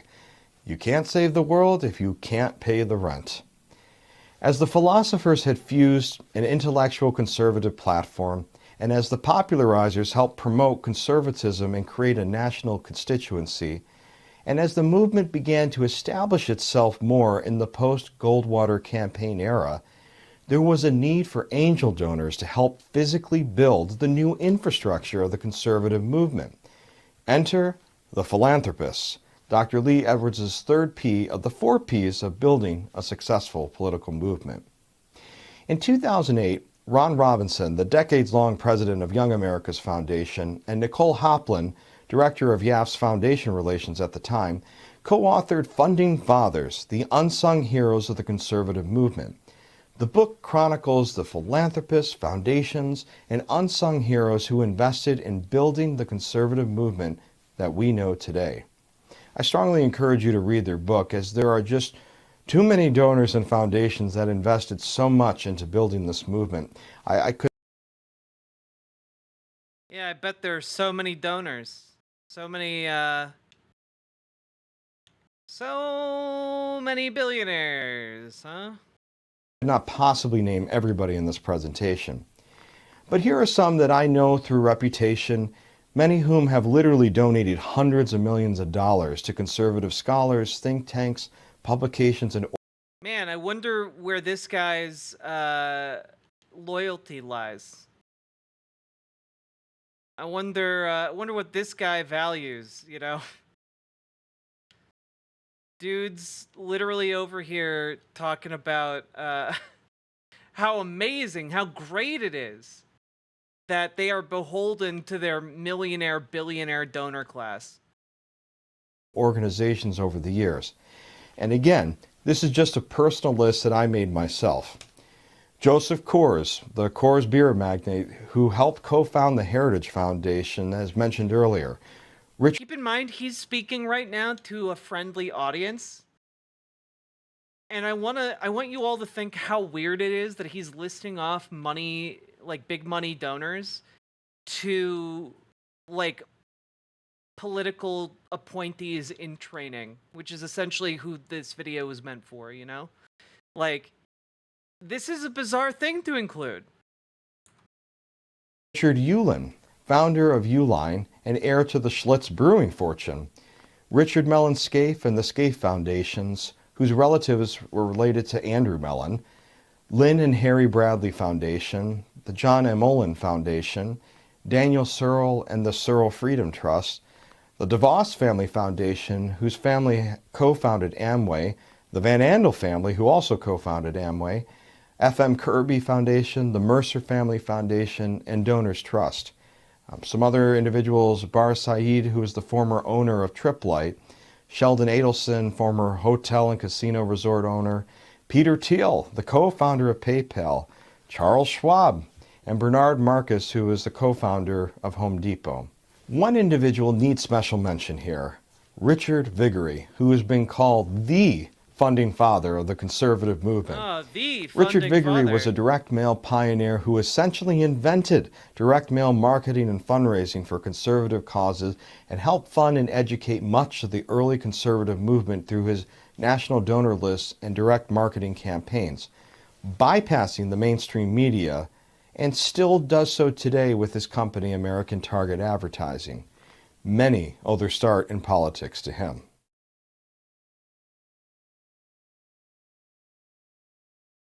Also during this post-Goldwater campaign period, there would emerge two new legs of the proverbial conservative movement stool. As the conservative movement grew... You know, excellent point, the Shreyax. Like, these people will constantly harp on about how George Soros has corrupted, like, the democratic process because he's funding all of these left-wing projects, right? But they don't have any problem with the corruption in their side of the aisle, you know? Like, it's not like they're, oh yeah, we really need to get rid of these big money donors. Like, no, they literally sell the Congressional Medal of Freedom. Like, Donald Trump just gave it to Sheldon Adelson's widow. You know, like, they don't care. They'll do anything and everything. They don't actually have values. You know? They don't have positions that they will be consistent on. and new challenges arrived, so did other strands. Dr. George Nash would categorize the new groups as the neoconservatives and social conservatives. The neoconservatives were former liberals who felt mugged by reality. After many became disillusioned with the new left and their pacifism during the Vietnam War and the 1960s counterculture, many of them found common cause with the burgeoning conservative movement. They're known for their proactive Yeah, because, you know, they were dipshits. foreign policy stances and hawkish positions, and fit firmly within the anti-communism. Yeah, they were useful idiots, you know? Kind of like how that George W. Bush was a neocon. Quite a useful idiot for conservatives. Camp. Domestically, they were much more accepting of the welfare state than their libertarian and traditionalist conservative colleagues, but not as progressive as the new left. Like the other strands, their thought leaders were often in academia, think tanks, and the media. Two in particular would come to define the early neoconservatives, Irving Kristol and Norman Podhoretz, and early public supporters would be Democrat Senators Henry Scoop Jackson from Washington State, Daniel Patrick Moynihan from New York State, and Jeane Kirkpatrick, who would serve as UN ambassador for President Reagan. Irving. For some reason, it's not reading off your dono, but hey, Chica, kind of trying day, but I wanted to say good night and love y'all. Remember, homies, the Lavender Scare was even more detrimental than the Red Scare. It's true. Less reported on, too. Also, thank you very much. Get good sleep, okay? Kristol was known as the godfather of neoconservatism. He was a prolific writer and helped co-found many publications that would promote neoconservative ideas, including co-founding the Public Interest and the National Interest publications, and would later spend much of his career as a senior fellow at the American Enterprise Institute, helping to lead and shape its foreign policy outlook. AEI is one of the oldest and most influential right-leaning think tanks in D.C. Again, this is like jerking off every major think tank that has created this evil, vile Voltron of Project 2025. You know, of American fascist. What's the word I'm looking for? American fascist, like legal framework, maybe? Maybe that's what I'm looking for. Primarily focusing on free market. Can you go over the Lavender Scare? In broad terms, I want to keep it short. The Lavender Scare was like the Red Scare, except essentially people, instead of being afraid that their neighbors were communists, they were afraid that their neighbors were gay. So people would report folks for being gay, and that was associated with, you know, potentially being like willing to sell out America, you know, for material pleasures, whether communist or not. And so then those people would be investigated to see whether they were gay or not. This was also the time period where, and this happened to a lot of people, it's not as talked about in American classrooms because gay people. But this was also the time period when, hilariously, the U.S. Navy spent millions of dollars to try and figure out who Dorothy was. Because at the time, one of the phrases for asking or, you know, basically feeling out whether or not someone was gay was asking if they were a friend of Dorothy's. And so the U.S. Navy and, like, U.S. State Department, like, came to believe that Dorothy was, like, a real person and that they needed to find her to see if they could, you know, win her over to work for the U.S. government. And the reason Dorothy was the name being asked about, by the way, was because the gays loved The Wizard of Oz, okay? It's a very gay-coded film. Gay people loved it. And so asking if someone was a friend of Dorothy was that just came to be a turn of phrase. It's similar to how in the 90s, after Ellen DeGeneres came out, people started asking, are you a friend of Ellen? Because that was like asking, are you gay? Huh? So, yeah. Are you serious? Yes. They spent literally millions of dollars trying to figure out whether or not Dorothy from The Wizard of Oz was a real person to use in their fight against, like, communism and, like, shoring up American loyalties. They thought that, like, Dorothy was the name of a woman at the center of, like, a gigantic, like, gay, like, brothel situation, like trap, like they thought Dorothy was all kinds of things, and then eventually realized their mistake and quietly shut themselves down. It's a very silly story. Friend of Red Jenny. Damn, Dragon Age Inquisition reference. Nice. It's an enterprise in hawkish foreign policy. AEI would soon become associated as the primary think tank home for neoconservatives. The other early influential neocon figure would be the prolific author and editor Norman Podhoretz. Podhoretz would serve as editor-in-chief of Commentary magazine for 35 years. Commentary was initially a publication dedicated to Jewish affairs and would serve as a home to the anti-Stalinist left. Podhoretz is credited for moving the magazine more towards the Republican Party. The neoconservatives would serve in high-level positions and drive much of the foreign policy of the George W. Bush administration. In 1995, Irving Kristol's son, Bill Kristol, and colleague Fred Barnes would launch the Weekly Standard, a neoconservative weekly magazine, and it would quickly become the largest circulated magazine on the right next to National Review. Their founding publisher was News Corporation, which was owned by Rupert Murdoch, who also owned Fox News. And many of their writers would... like, if you're a conservative and you're watching this, your alarm bells should be going off at, like, how consolidated all of this ownership is. How consolidated, like, oh yeah, this one guy started, like, 15 magazines to create the impression of widespread support for this ideology. Oh yeah, this billionaire, funded, like, 5 dozen think tanks, and we are forever grateful to him. He is the biggest penis I've ever seen. These kinds of statements should, stir some level of suspicion in you about whether or not, hey, maybe these people are doing things for money. Maybe they are being paid to believe and say the things they're doing. What was that last part? You heard me. Serve as commentators on the channel for many years.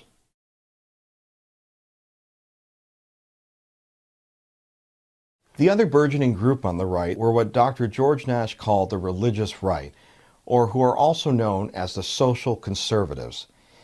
In response to the infamous Roe v. Wade Supreme Court decision, the so-called Equal Rights Amendment, and Jimmy Carter's attempted rescission of tax exemptions for non-public schools, a rising faith-based...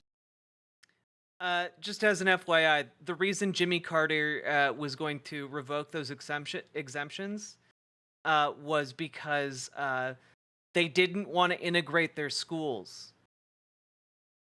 But this moment in time was used to radicalize conservatives, in particular under the guise of, like, oh, they're attacking religious liberty. And nowadays, by the way, they continue using this statement. They just don't elaborate that the religious liberty in question was to have white-only schools. But they use that moment to kind of activate the evangelical conservative movement, and then after they lost on that issue, in order to keep them as a relevant base for the conservative movement, they radicalized evangelicals on the topic of abortion. This is one of, like, the most egregious, like, frankly, it's an egregious political action in my book, but it is also one of the most successful, like, political strategies of American history. Like, unfortunately, it put a ton of power into conservative hands for, like, the last 60 years.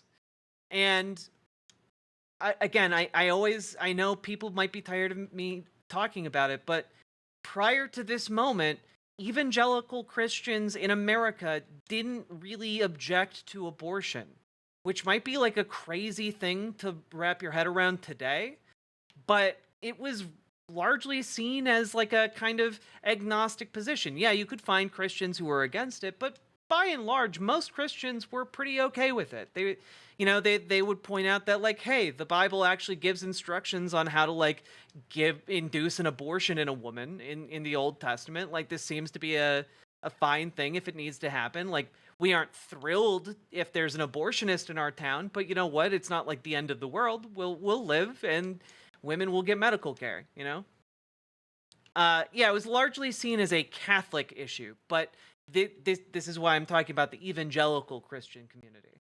Catholics cared, but Catholics were also kind of seen as weird and fringe by a lot of the evangelical community. So sharing beliefs in that way was not super common, I'll say. Yeah.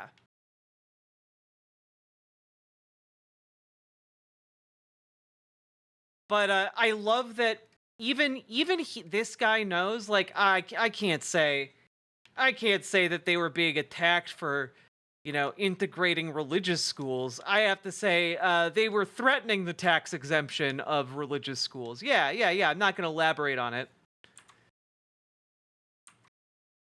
Religious right, primarily concerned with culture war issues, would become an indelible force and grassroots bloc of the growing conservative movement. The early influential social conservative organizations started in the 1970s were Eagle Forum, Concerned Women for America, and the Moral Majority, to just name a few. Eagle Forum was founded by conservative heroine Phyllis Schlafly, who was a prolific author and activist. Her best-selling book, A Choice, Not an Echo, written in 1964 in support of Barry Goldwater's presidential campaign, was hugely influential in gathering support for Goldwater and educating countless millions about conservatism. Yeah. Can I get this? Yeah. There we go. Wait, no. We don't want that. We want...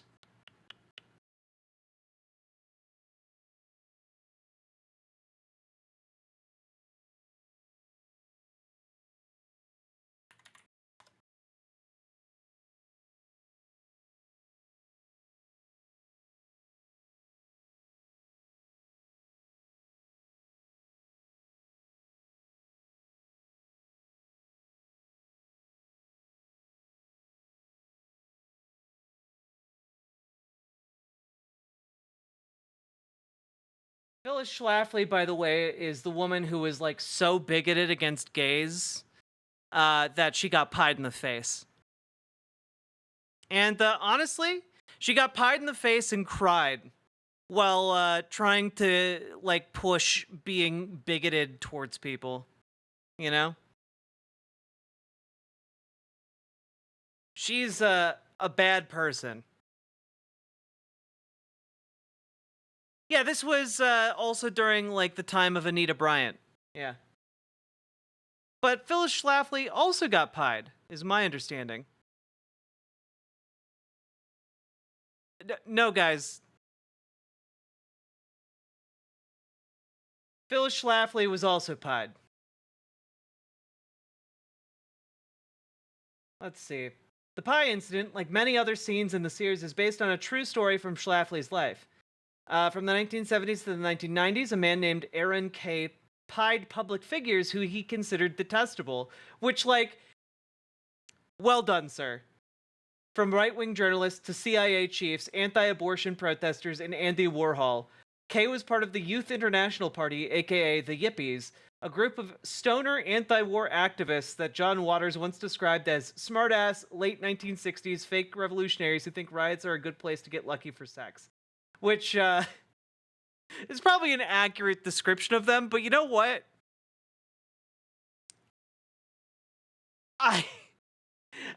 I'm not gonna begrudge him this. You know what? Like, I like that he spent 20 years of his life plotting on how to pie the worst people in America. You know, it's a silly little way to resist, and I approve of it. Yeah, the actual pie moment versus the immediate aftermath.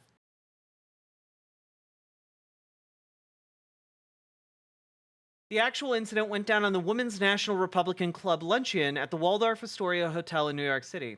Kay got in with a fake press pass under the pseudonym David Simon, in reference to the nursery rhyme Simple Simon met a pie man. He wore a borrowed suit to slide into a sea of Republican slime. He nevertheless stuck out because, unlike his Mrs. America counterpart, he had an unkempt mustache and collar-length hair, unlike the clean-cut crowd. And he had a paparazzi photographer by his side. We all go to the grand ballroom. I played along with the dance, said Kay. We saw these two security dicks at the entrance of the ballroom. I had to wait for them to leave so I could do the pie and make a clean getaway. What a goddamn legend. When Kay's friend, Nancy Borman, then editor of the feminist newspaper The Majority Report, approached Schlafly, he pulled out the pie from his briefcase. He got the pie at a Greenwich Village bakery. I walked up to Phyllis, placed it on her face, Kay said, and I said, "That's for the ERA, you bitch," and walked right out. Kay's photographer sold the shots to the Associated Press, which were published widely. It looked like something out of a Charlie Chaplin film, these sequential photos. Excellent, excellent work.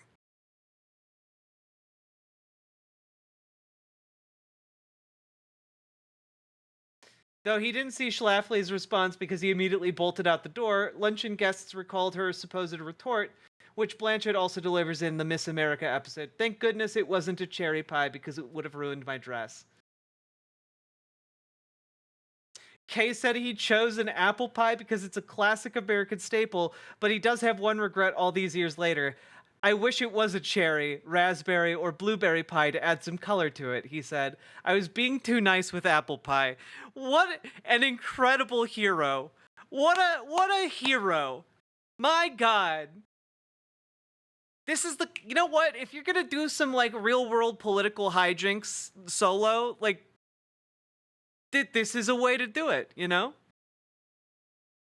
Do you think pieing someone's face is more or less rhetorically effective than James Baldwin?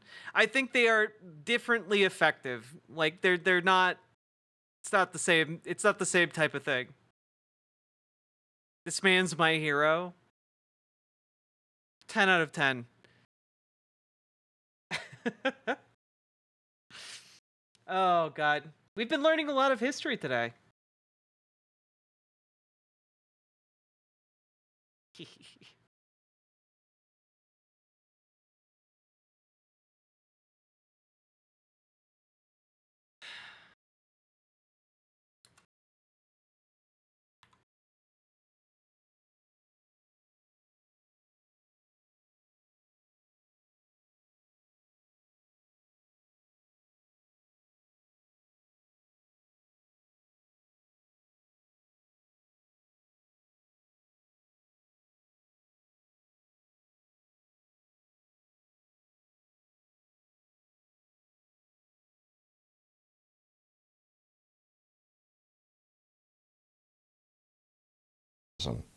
Schlafly and Eagle Forum, which had state chapters across the country, are credited for stopping the Equal Rights Amendment in the 1970s, which was believed to be hostile to traditional family values.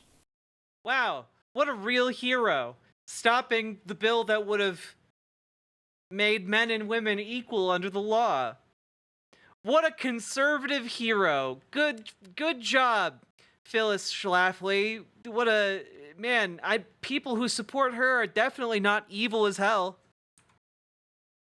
Concerned Women for America was another organization that launched in 1978 by Beverly LaHaye, whose husband was Tim LaHaye, an evangelical minister and popular author of the Left Behind book series.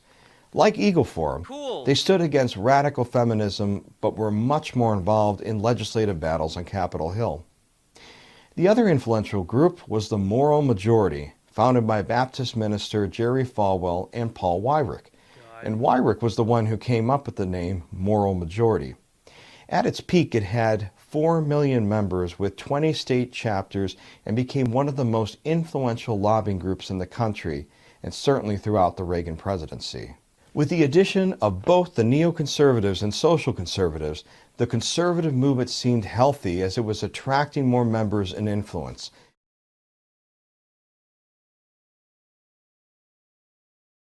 The culmination of these 5 groups, plus the national... How do you listen to this and not realize you're the villain in the story, my guy? Infrastructure that had been built since the '64 campaign was incredibly influential in helping to propel Ronald Reagan to win the Republican nomination and the presidency in 1980.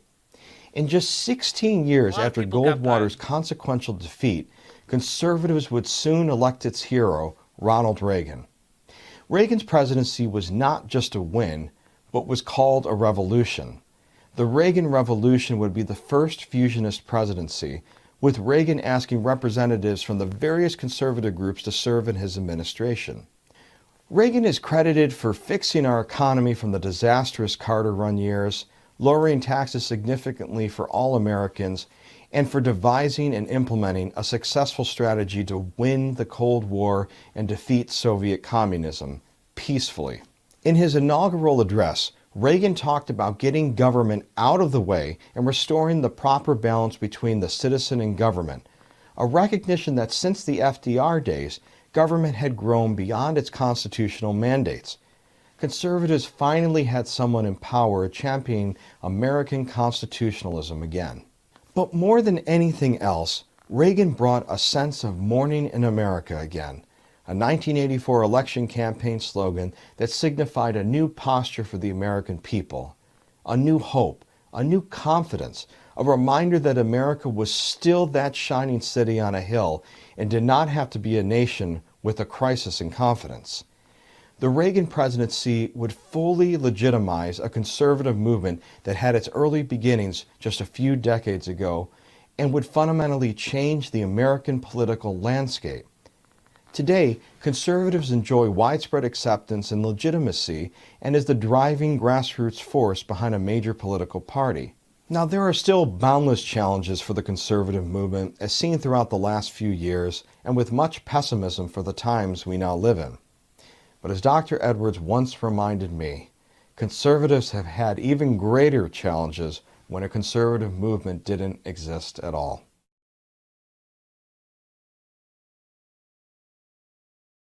I hope this presentation has given you a better understanding and appreciation of the conservative movement. In just 1 hour, it's hard to summarize essentially a 100-year movement.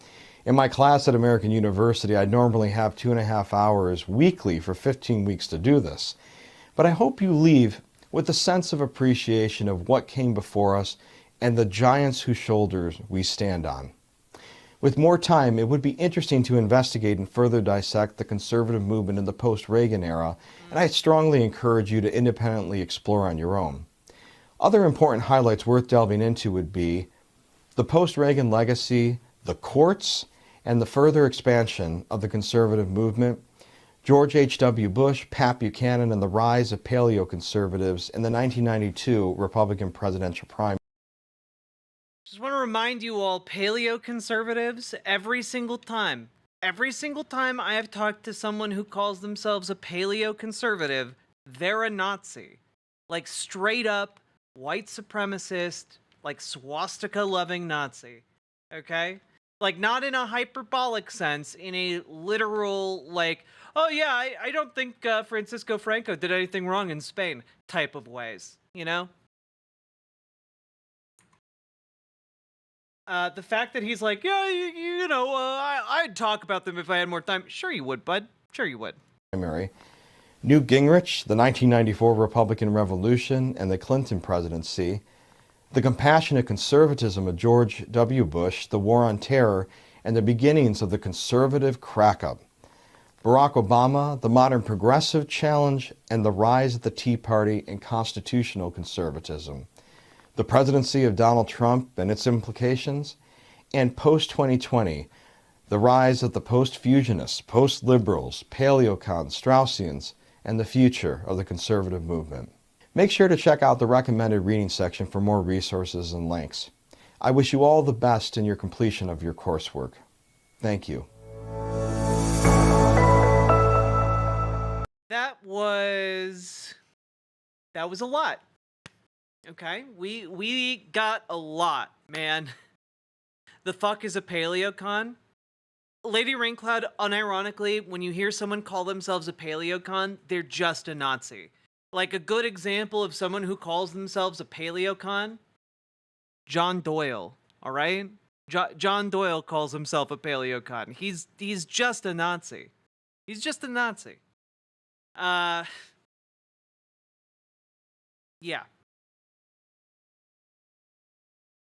Like, they are the Nazis who want to use Christian nationalism to ascend to power. So basically every Nazi in America.